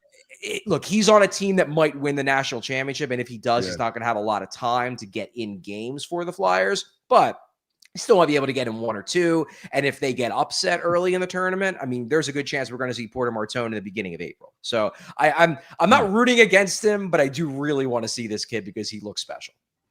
Yeah, he really is. Jet, anything with Jet? Well, he's scoring more now, so it seems like he's getting the offensive game going. Now, granted, that is happening with him on the wing, not at center. But hey, if it gets him feeling better about his offensive game, he's playing with guys like Jake O'Brien, who was a top pick in last year's draft, who's playing on his line. If that gets him feeling better about his offense going into the summer and then going into next season, I guess that's a good thing. I obviously want him ultimately, and the Flyers ultimately want him to be a center long term. But I also want him to be a center that isn't just a bottom six guy. I want him to be a guy who can score, 50, 60 points and be a dude on the team that you rely upon for more than just like being fast and shut down defense. So I'm glad that he's scoring a bit more. That said, he's got a couple more months. He's going to probably go on a long playoff run with Brantford. They're a really good team, might play in the Memorial Cup. Hopefully he finishes out the season strong. Yeah. All right, brother, get ready. You're back in action. Here we go. Wednesday night, Cats. Yep. We got practice tomorrow if we can get through all this snow, and then they play on Wednesday in Washington. Won't be at that game. I think I'll be at the game in New York on Thursday though, and then they come back home for their first home game since the break on Saturday. Got Rangers Thursday or Isles? It's Rangers Thursday, and then they got Boston at home on Saturday afternoon. Yeah, I like the Saturday afternoon games. I'm a matinee. I like the matinee. Saturday matinee games. I like the matinees too. Yeah. Ciao. Good stuff, brother. We love you. Thanks, pal. You got it. Take care, guys. Here he is. Charlie-O checking in. All right. Let's do a couple things. Let's take care of some business. You notice Charlie likes to hand hold the microphone? I was watching the Watch Along party. I was like, he really just likes to hold the microphone the whole time. He does this. It would drive me nuts. Yeah, I agree. JR will join us to talk more hockey in about 15 minutes. First, the great Devon Givens is going to join us because he's got to make sense. I just need sense after this weekend. Like I was writing him off. Sense. I was so pissed off Saturday night. But first, let's take care of some business. Let's talk about Parks Casino, my casino of choice. A great place for headline entertainment and award-winning dining. You want a night out? Oh, you got it. Couples night, guys night, girls nights, all there. Parks Casino welcomes the Gene Simmons Band, July 24th. On May 16th, comedian Andrew Dice Clay, the Dice Man, Hickory Dickory Dock, Saturday, June 12th, All McCartney Live, a tribute to Paul McCartney. Tickets still available for these headliners at Parks Casino. Saturday, March 14th, comedian Tracy Morgan. April 3rd, Rock and Roll Hall of Famers, Cheap Trick. How about you got the Wallflowers, Melissa Etheridge, Australian Pink Floyd, Grand Funk Railroad in November. It happens all year long. And, of course, the Teresa Caputo Long Island Medium is there as well. ParksCasino.com to buy tickets, see all the shows, all kinds of good stuff. Got to be 21. Gambling problem, call 1-800-GAMBLER. Parks Casino, this is how you win. Attention homeowners!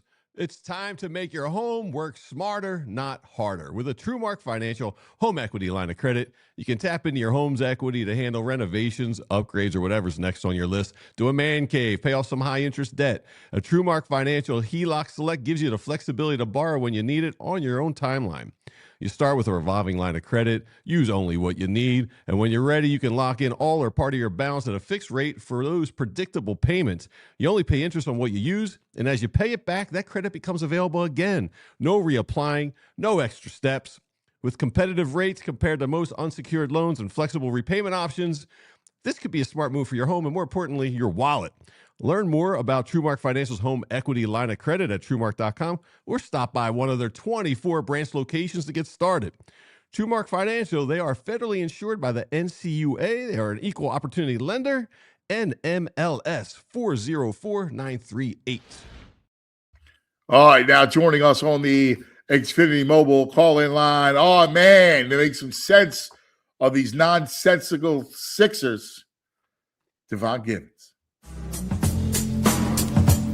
Devon Givens, NBA. Devon Givens, NBA. Devon Givens, NBA. Devon Givens, NBA. Devon Givens, NBA. Devon Givens. D, make sense of this weekend. All right. Seriously, you get skunked in the second half by the Pels. Ew.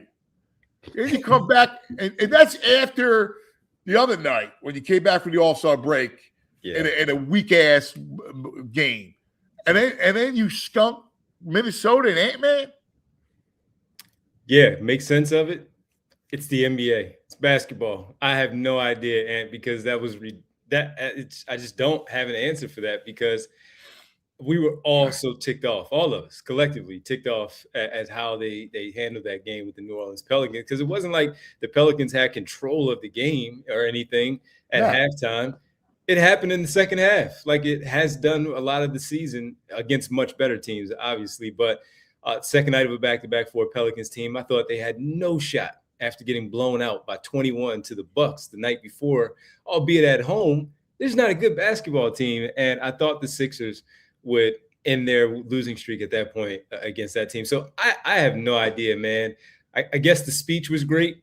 I guess they all looked within on their flight from New Orleans to Minneapolis, and they got it together because that was an entirely different team. That's the team that we've seen a good majority of this year, where they've picked up their 31 wins. I don't know, man. I guess that's when we've talked, and I've talked to you guys a ton this season, when we've talked about, hey, they're 5 games over 500, 7 games over 500. They lose this one. They win this stretch here. They lose 3 in a row. They win 5 here. This is who they are, right? Where they're 6 games over 500, which is, again, pretty good. But like you said, if you knew Joel Embiid was going to be playing a lot, you would definitely say it'd be more games over 500. This is who they are. They are a team that is a certain number of games over 500 all season long. They're going to frustrate the hell out of you and lose some of these games. And then they're going to have you scratching your head of how did they win that one like they did last night against Minnesota. That's a great answer. It's a great answer. You're right. What drives me insane, though, is like you're playing the Hawks and they're doubling Maxey. They're not a good defensive team anyway, but they're doubling Maxey, and you can't figure it out. Yeah. What are we doing here? You can't figure. You're the NBA. You can't figure out a freaking double team. Like seriously. Yeah. I mean, look, if they're doubling, that's all right. The ball is faster than man. You have a 4-on-3 advantage find the best open shooter. And if it's a substitution thing where you have to take a player off the floor who's not necessarily one of your better shooters, then you do that because you want to make them pay, whether it's the closeout drive to the basket, touch the paint, finish yourself, or find somebody that's open for a three-pointer, or maybe even something different where it just turns into a different shot. Maybe you get fouled, gets to the free throw line, or maybe the ball just swings back to Maxey because the ball movement is there off of that closeout. So sometimes we do see some things that they just don't handle things the right way. He gets blitzed a lot. It's been happening since last And he doesn't get the ball back. You That's just what mentioned it. right. And it pisses me off. It's why, like, I know I get it, like, VG and them kill me about the Oubre stuff. But listen, and he's a good role player. I'm saying what he is, like, off the bench. But I hate him sometimes because he doesn't rotate the basketball. Like, once he goes to him, that's he has it. a blind spot. Yes, he That's does. it. Yeah. Like, the ball's got to go back to Maxey. Yeah, because the Hawks game, I remember we were in the office, me, Derek, and Bree, and the Hawks game is happening, and he's having an okay game, right? I think he finished with like 17 or something that night. But there were 4 drives that we looked at each other and talked about afterwards that he drove to the basket, which he was supposed to do, just brought it up, touch the paint, draw the defense, bring them together, kick it to the corner. This guy's cutting, drop it off to him. Instead, he's going over 3 defenders there in the paint, and that's a lengthy team in itself. So you're talking about Rishai Shea, Jalen Johnson, and Okongwu all right there. And while he has this uncanny ability to finish with this weird way with his lefty shooting that he can finish there, but it's make the right play. You Right. just make the right play. Thank you. Thank you. It's what drives me nuts is that they're a low IQ basketball team. They just are. They're just not a smart team. None of their front court, other than Embiid, I mean, are the woefully. I'm trying to be nice, but they're just not smart basketball players. Right. Just yeah. not smart. It's just Basketball. smart. Like basketball players. Like the game. I know. No, I know what you say. Yeah. But I feel like the way you're talking about, like, they're just the inconsistency, the low IQ. This all feels like coaching, man. It really does feel like a lot of coaching and problems going on. Yeah, and we, of course, I think we've all given Nurse a lot of slack this season, or given them when it is warranted, things that really drove us home because of how crazy it is that they're losing this game. And that New Orleans one was really all right. We've talked about the third quarter all season. The message is not being received. Like when I would talk to you guys and I would say, it's not as if, all right, let me give him a little bit of grace here, because it's not as if he's not delivering a message in the locker room. He is. That's his job, to find those points that need to be adjusted, coaching staff, all of that. But when it keeps happening at some point, it's both of them. It's the players and it's the coach. And if they're not handling something the right way, he is the one that has to, maybe he needs to call a timeout 45 seconds into the start of the third quarter and say, I don't like what I see here. Well, we've seen it a ton before where other coaches will call a timeout where we'd be like, man, that was really early. But you saw something. You want to turn that water off right now and fix this problem, because we're not going to have that issue again. And it's same thing to your point. If the ball is not snapping and it's not finding its way back to Maxey, or we're not making an extra pass here, then we need to talk about this again. And it's either the message is not being received, the IQ, to Anthony's point, is not right when it comes to these things. And this is where we are. So it's funny, man, because all of this, and there's still a team that we look at, and you see them last night where they do have 20 plus assists on their 40 plus made baskets. At one point, it was much closer before things became a little bit one-on-one, because Maxey got it going, Edgecombe got it going. So those were some one-on-one opportunities that they took advantage of and finished. But their assist numbers were really good last night. The assist to turnover ratio was good, and the assist to field goals made was really good because of what both of you were talking about, sharing the basketball, high IQ stuff, understanding what you're seeing out there and taking advantage of what's right in front of you. And that's what they did against a good Timberwolves team. Now, no Reed, no Gobert, Gobert, obviously a fantastic defender that changes a lot at the paint, but they did the right thing last night. And that's how you win basketball games when you are shorthanded. And it was the second night of a back-to-back, and their energy level was popping. And they still all played 30-plus minutes against the Timberwolves because they felt like they had a chance to come back and, right, at some point we're going to beat this bad Pelicans team. We're going to beat this basketball team. We're going to come back. They didn't. They had a good amount of energy last night to win that game against Minnesota, and that's what you want to see. Effort, energy, and give yourself a chance. You're obviously spot on, man. Grimes is I think he's a big piece because I think you got to go guard heavy. The ball moves that way. You needed that last night from him.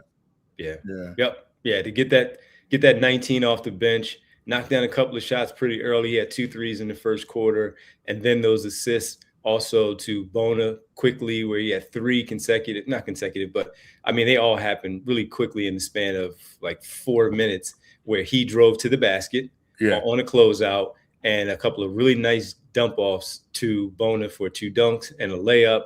And Grimes looked really good. So there are going to be games where we have to see that 3-guard lineup a lot. And when he plays like that, that's the one where we have our debate on this show about that rhythm. Yeah. And I think that he gets it. He gets that rhythm and all, but sometimes he's never shy. So if he misses his first 3, he's still taking the 4th and 5th. That's not a problem. Yeah. But he also has to, he has this ability to put the ball on the floor off the bench that nobody else can do. And sometimes he's going 100. Well, oftentimes he's going 100 miles an hour, and he has the ability to stop on a dime, pump the brakes, and get a good opportunity and finish. We see him blow a lot of layups because he's going so fast. When he's under control, though, like he was last night, even on those drives to the basket, the decision-making, where we talk about the IQ, is fantastic. And that's the best version of him that we saw last night with those other 2 guys on the floor, or when one of them goes to the bench and you keep the other on the floor with him, Maxey or Edgecombe I'm speaking of, you still have 2 really good scoring guards out there that you can exploit the defense in a lot of different ways with the 3-level scoring. So hopefully that unlocked after he's had a 2.5-month bad stretch of basketball. Now it's time for the 2.5 months of good basketball the rest of the way. I like it. 20-plus games that he showed last night. I like it. My brother, thank you. Yes. 2 o'clock today? 3 o'clock today. 3 o'clock today. Everybody stay safe out there. And be careful in the blizzard. I'm going out there to shovel a little bit because it's unnecessarily too much. I know. It's crazy. In the blizzard. Thanks, brother. We love you, man. Love you guys. The great Devon Givens joining us. Hey, you want to treat, like, I thought of this guy right away. Like, I love, first of all, he's the greatest. He's just one of the coolest people on earth.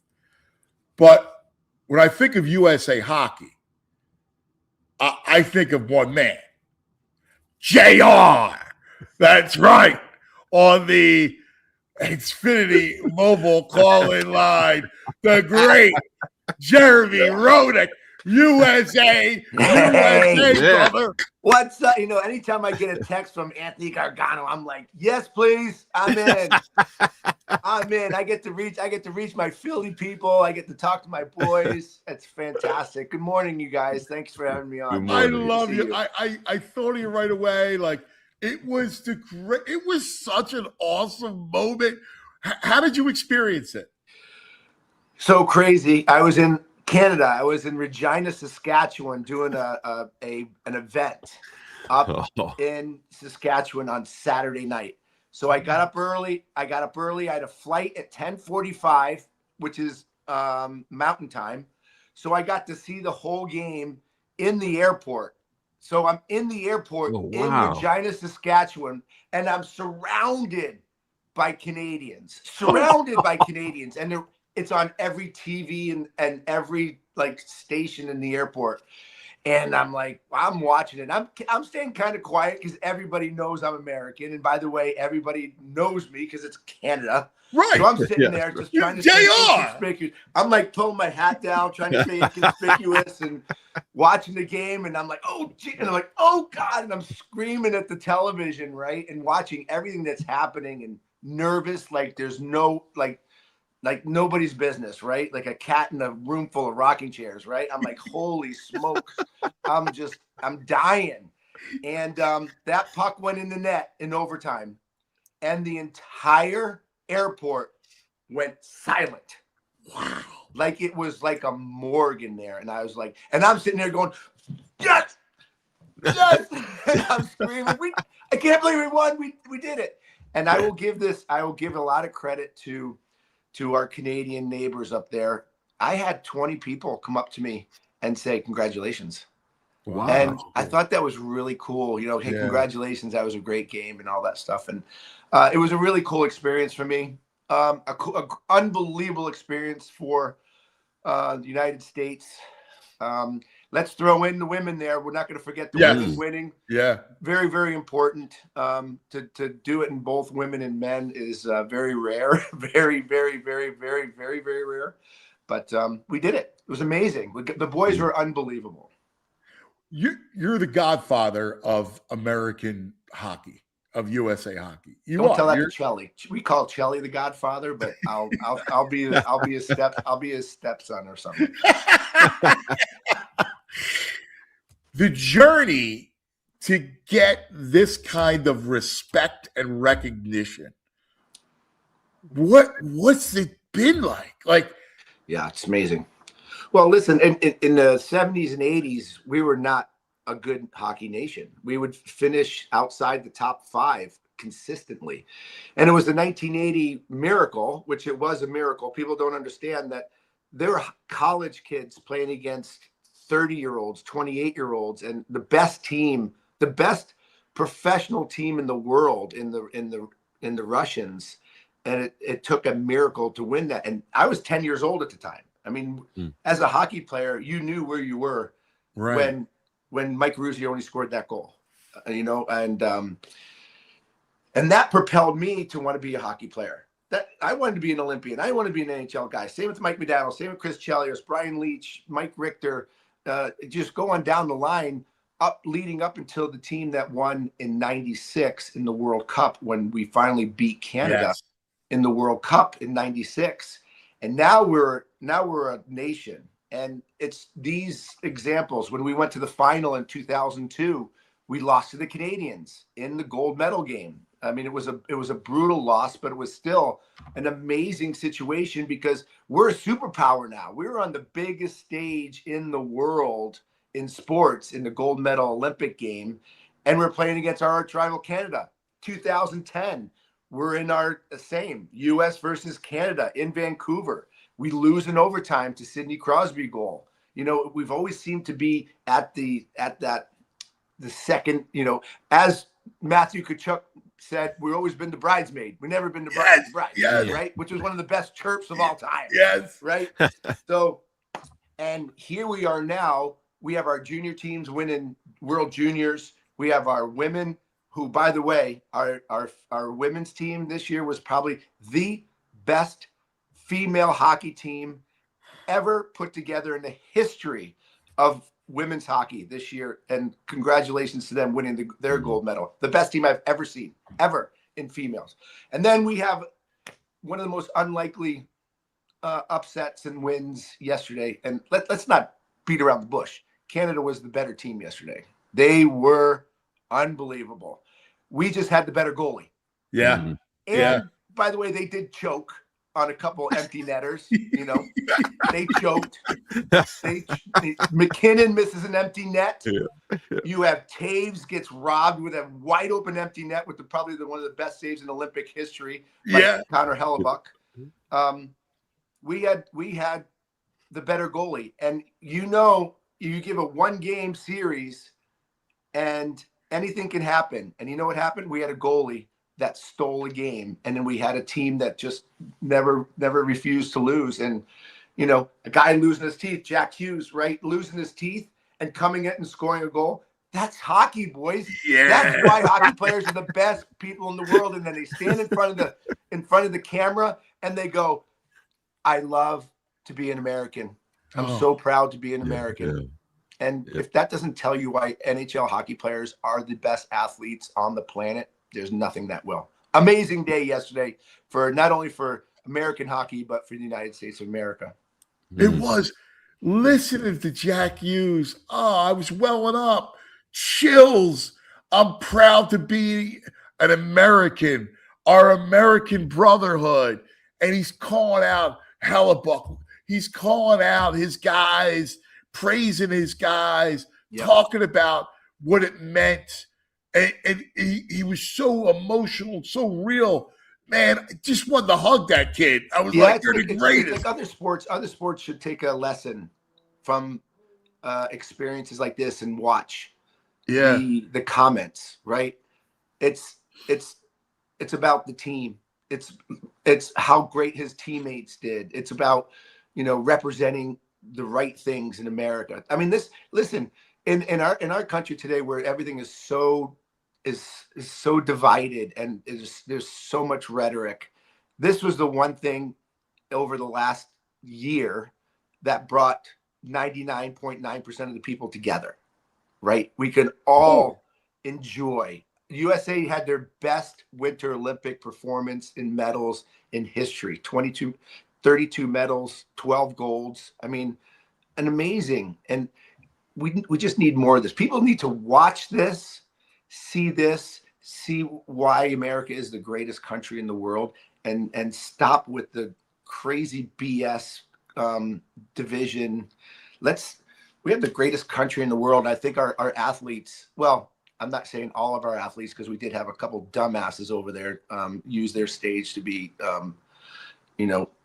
activists instead of athletes, but we'll forget about them for right now. The idea of, like, when you talked about it, like, coming together as one, I just, my God, free bird. Like, it was it was so cool, man. It was like, and you're right. Like, when it's national pride and this country, and we, sometimes we take for granted how incredible our lives are because of this great country. And sports is what I love about sports. It's really what religion should be, where it's all inclusive. It's everybody together, and it's celebration. It's community. It's got all that. Like, it's got all those things about it. That's why what happened yesterday brought everybody together. Yeah, it was really great. And listen, I know the hockey team got the biggest amount of attention in winning a gold medal. And obviously, we haven't won a gold medal in 46 years as a men's hockey team. The women have been a little bit more successful than the men have.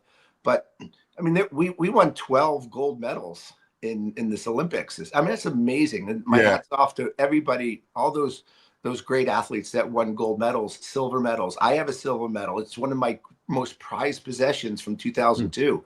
It's an amazing accomplishment. So again, but it was the hockey team that everybody was watching. Everybody cut. I mean, you see all the videos of the bars and the restaurants going.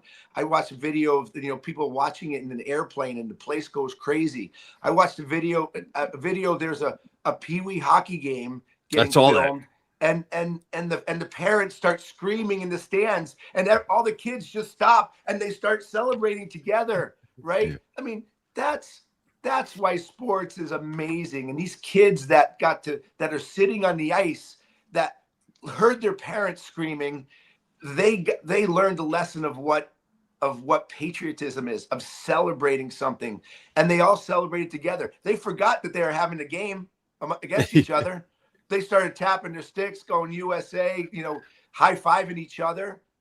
That's why sports is so great. Yeah, brother. You're so right, man. You're so right about that. That whole it was sea to shining sea, man. All that stuff is beautiful.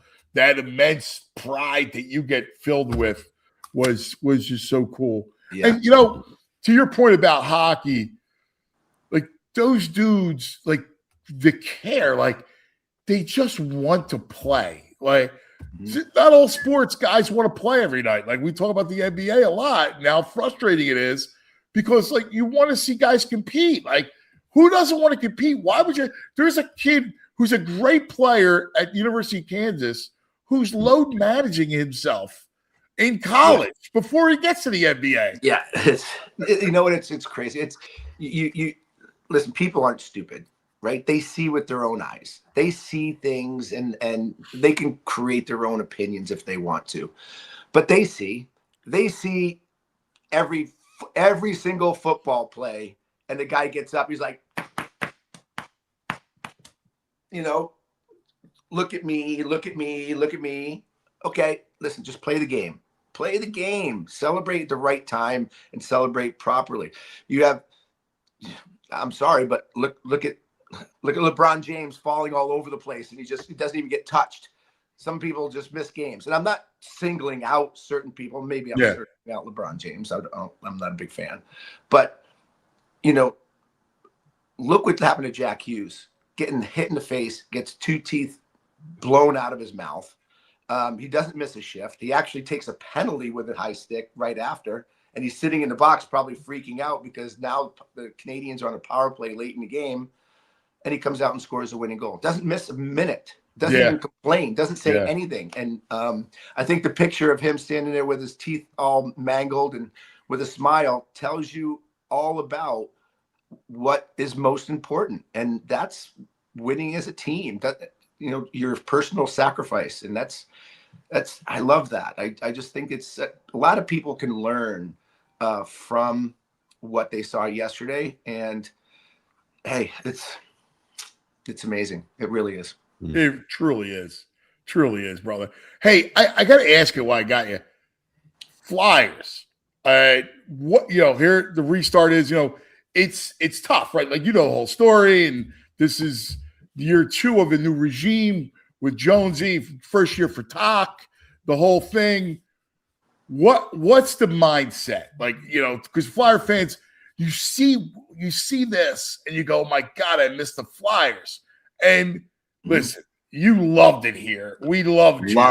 Loved it there. I'll never forget getting steaks with you your first day here. It was like the greatest. Like, what's the hope for the Flyers? Well, I think the Flyers are trending in a very good direction. People might disagree with me, but you got to give Danny Briere a little time to create his team. Jonesy is gonna support and gonna do the right things. Very, very smart hockey mind. One of the smartest hockey minds that I know in the game. Jonesy is.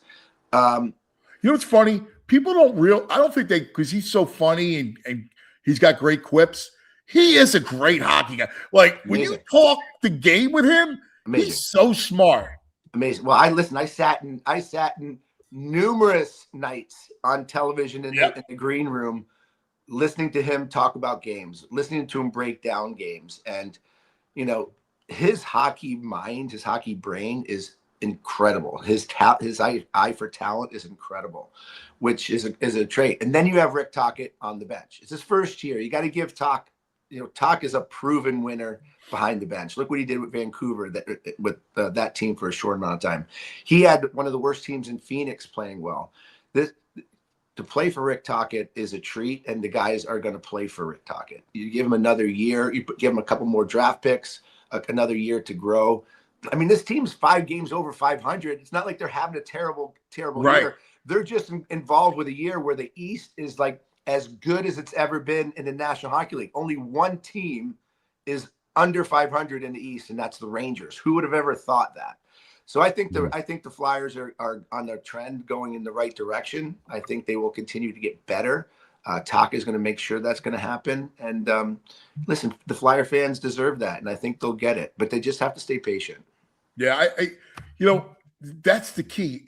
It's so hard for this regime because the previous, 10 years were so tough and barren that they're paying the prices for those sins.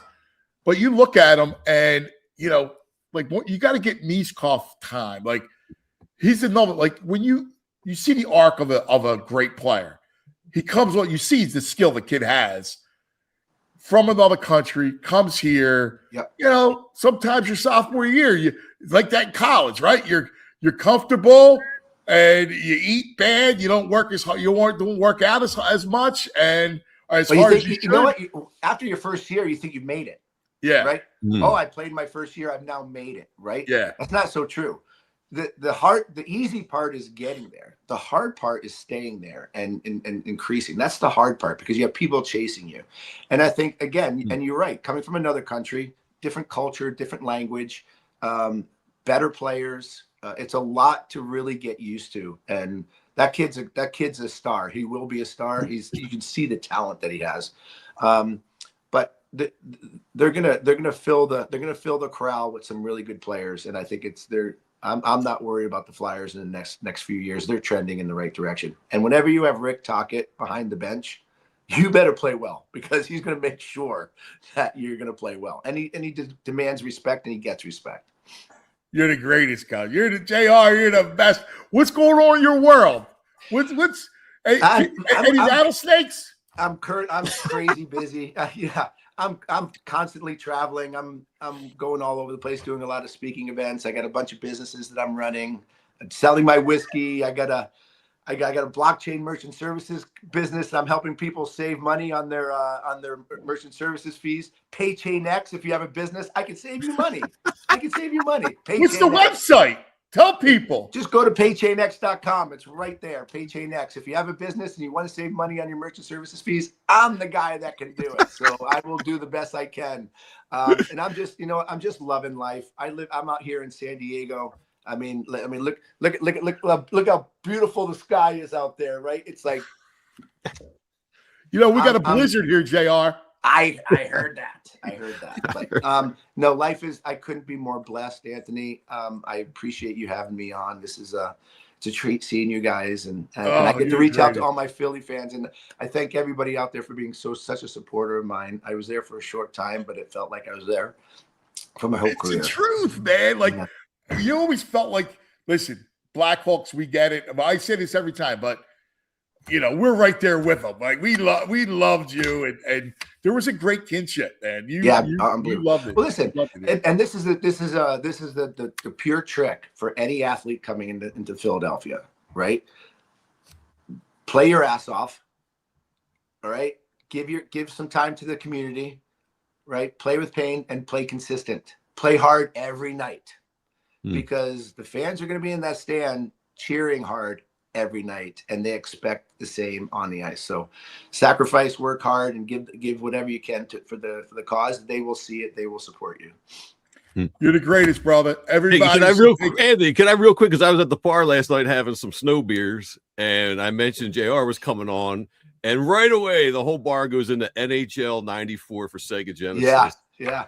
So were you aware of how good you guys were in that game? Like you and Steve Larmer were unstoppable with Eddie Belfour. Well, listen, I'm gonna fill you in on a little secret. So my nickname through Sega 94 is called the Glitch.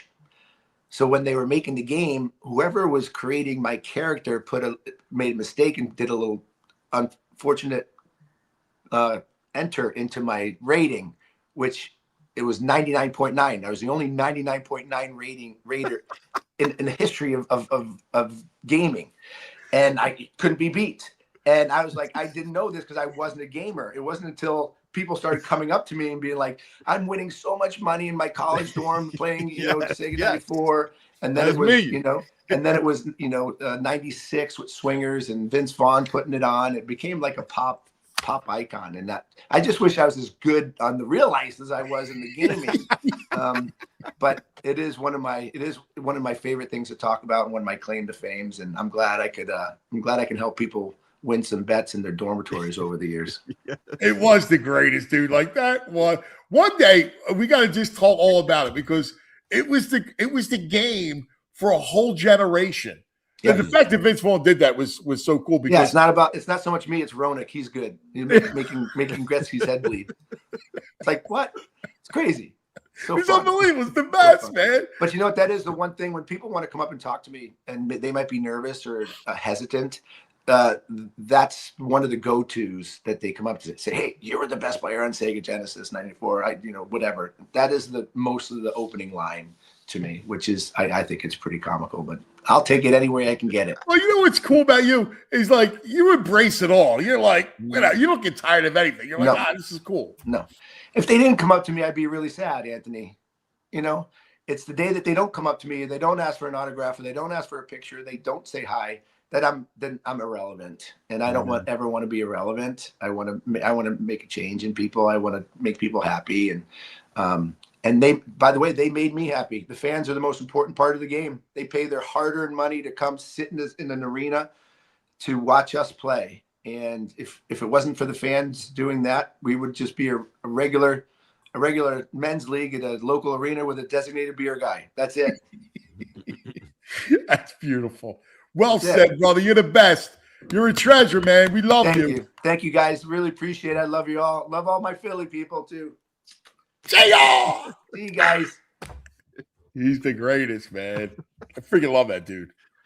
Man, he's the best. Those guys, they just love hockey, man. Love it, love it, love it. It's the truth. Like, they love it, and they just want to play. You know, they just want to play all the time. I feel like baseball guys can be like that too. Those guys, Agreed. Seem to be the same. And basketball guys used to be that way. Yeah. Like, you had gym rats that just love to play the game. And obviously, there's across the NBA, there's still a lot of guys like that, right? Like, Ant-Man is like that. Like, Anthony Edwards wants to play. Like, Tyrese loves to play. Like, our guy, right? Like, Maxey plays joyfully. Mm-hmm. There was nobody like the reason why Iverson, and I don't want to go way back, but like to me, he epitomized, he was a hockey player playing basketball in that he never wanted to leave the floor. Like the beauty thing about Iverson was AI just wanted to play. He just wanted to, he would get mad sitting out for 30 seconds. Right. Allen just wanted to play. Like the concept of load management would be so foreign to him. And if that meant another couple of years, I don't think he still would have. If you would have known back then what we know now about elongating careers and your earning power and all that sort of thing, I think he chooses to play. Like he just wanted to play. Dude, and he just played so hard. He left it all. Iverson was so gutsy. Oh, he was. Yeah, dude. He would have been such a pain in the ass for Larry. If Larry Brown would sit him games, he would be such a. And can you imagine if he was like on the Jazz and they tried to sit him for the whole fourth quarter? I know. And he's seeing a 20 lead? No way. He's not having that. He would put up with it. Like it's not about the game anymore. That's what's frustrating about that league. It's not about a game. You have too many games where guys don't show up or don't play or load management or whatever it is. Like, or do half effort. Nobody plays defense. Nobody cares about the game. The coaches don't matter. It's a shame. You know, it really is. We're in overtime. OT.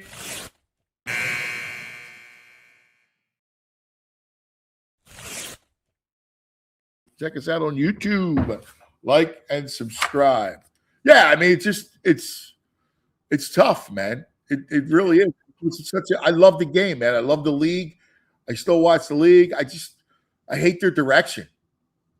And I don't know how people could even pay these ridiculous prices to go to a game and not knowing. Like, if you're going to go see Flyers Edmonton, you're going to see McDavid, unless the guy's legitimately hurt, you're going to see McDavid. Yeah. Like I'm going to buy, like I have a season ticket plan partial with the Phillies. Would I ever do that with the Sixers? If I only go to 8 games, 5 of them I might not see anybody for 5 of the 8. Right. Insane. You're going to see like baseball guys, you want to play. They get their day off here and there. We don't want to see Nick Castellanos for 162. We saw him for 162. Yes. All right. We got a couple things to tackle. That was fun, man. What a fun day. Just talking about that thing. Was just awesome. Just awesome. First, let's go into our nugs. You got some nugs brought to us by Golden Nugget Jewelers? Yeah, we got a couple nugs. To have a little fun.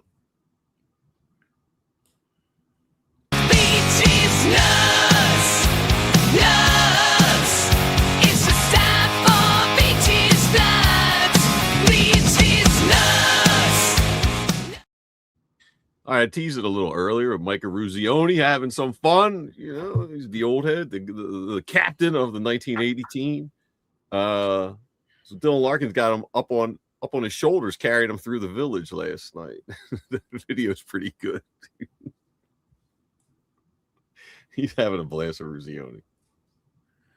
So they carried him through the Olympic Village? Yeah, dude, on their shoulders. And he's just Dylan Larkin, it was awesome. He had a good game, good semifinal. Dude. Yeah, he was great. Did you see the dude from Harry's Tap Room, which is a great bar in Ambler? They had a guy right before overtime. He stands on the bar and gives the Herb Brooks speech from the movie Miracle. Are you serious? Yeah. I know Julie's we're having some issues with videos, but that's fantastic. Fantastic. That's dude, fantastic. he gives it word for word. It's like he's got to be an actor. He's had to do this before. I mean, there's no way. The guy's word for word. It's pretty impressive. I was wishing I was at Harry's Tap Room. That's cool. That John Cooper, the coach. Bad timing. Complaining about the 3-on-3 overtime. Like, I know it stinks. Gold medal game should be 5-on-5 hockey. You can't say it right after you lose. You can't. Yeah, it's a violation. Take 4 players off the ice now. Hockey's not hockey anymore. There's a reason overtime and shutouts are in play. You know, there's a reason it's not in the Stanley Cup final or playoffs. It's like tomorrow. Say that tomorrow. You can't say that right. Listen, I'm with you. I agree with him. It was funny. I was talking to one of the dads yesterday, and he was like, dude, 3-on-3 hockey's the greatest. I was like, it's too much ice. Yeah. Guys get tired. It just opens things up. Like, you know, you want to get me 4-on-4 maybe, but to me, gold medal, you got to be 5-on-5. Yeah. Oh, Julie's got the Herb Brooks talk. Dude, this is awesome. Oh, let's watch here tonight. 1 game, 1 overtime. If we played them 10 times, they might win 9.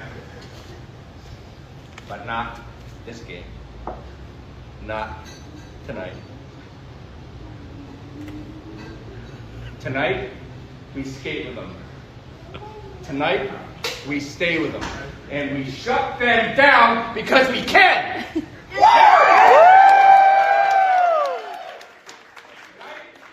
We are the greatest hockey team in the world.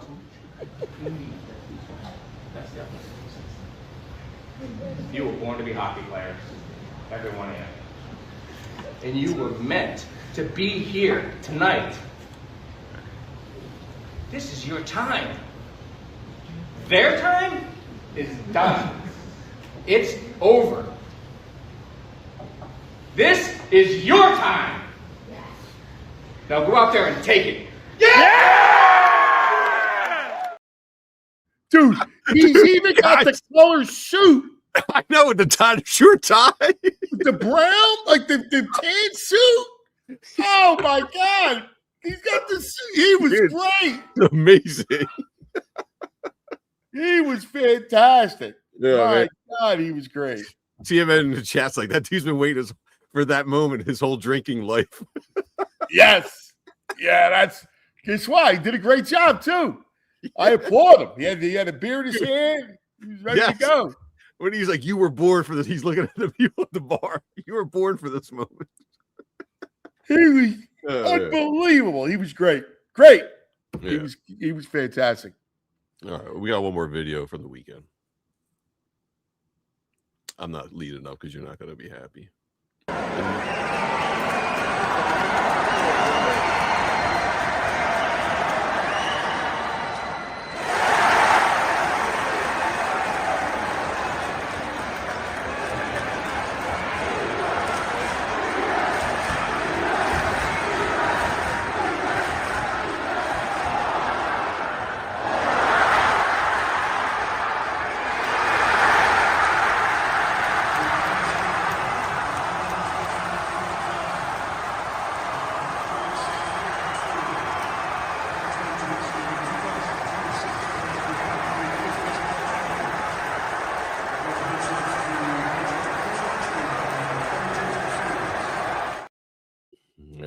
There the was battle of Catholic League Northeast final. Philly.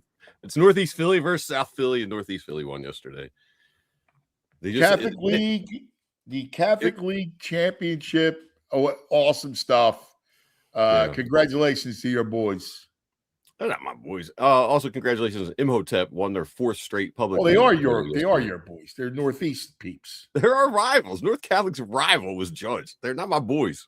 But they are compared I to live in South Philly. You're not South Philly. You're Northeast, dude.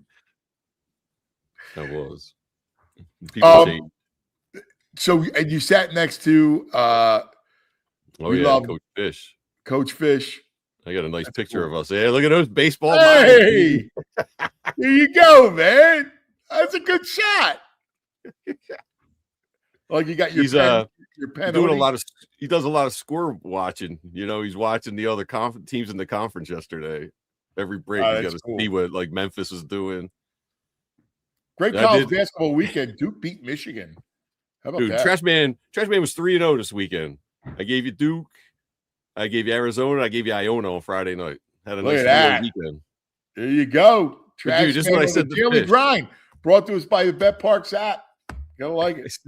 I say to Fish, did you see that Arizona game yesterday?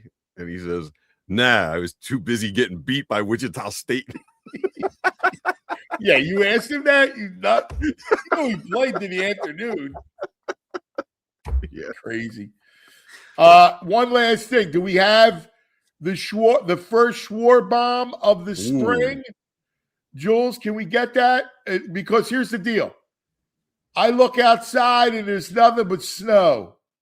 It's white as long as the eye can see. We're going to be stuck in the house for another week. You know what I want? Clearwater. All right? I want Phillies. I want a SchwarBomb. Here you go. Yeah.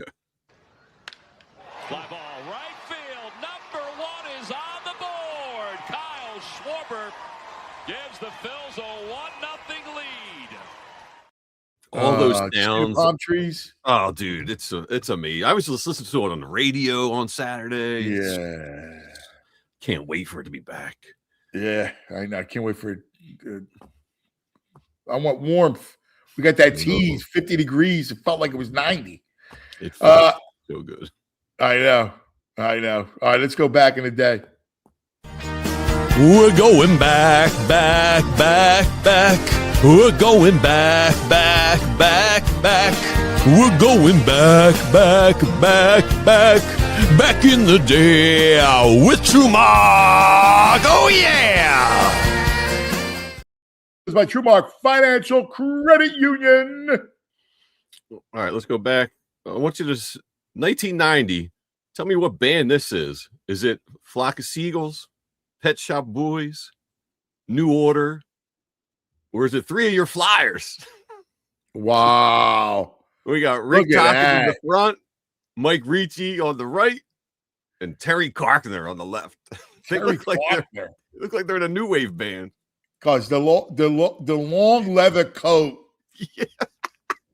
the long leather jacket. Ricci's got his hand on his hip, posed for it. Yeah. Did you ever own the long leather jacket? I did not. No. Not did I. I was always a short leather jacket guy. Yeah. I had the biker jacket, motorcycle jacket. Yeah. I can see that. You're a bike chain man. Yeah, sure. Guys, listen. Thanks for hanging. Hope you enjoyed it. Be careful, all right? Protect your back. Watch yourself.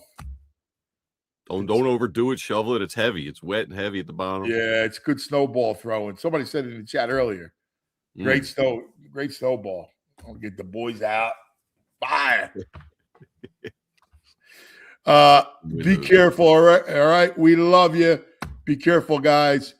Great job, Jules. Julia. Great job. Jules was outrageous. Ben, our whole crew. Ethan, we appreciate everybody. We love you, and we'll see you in the morning from snowbound to homebound. Take care. We all silly like the mayor.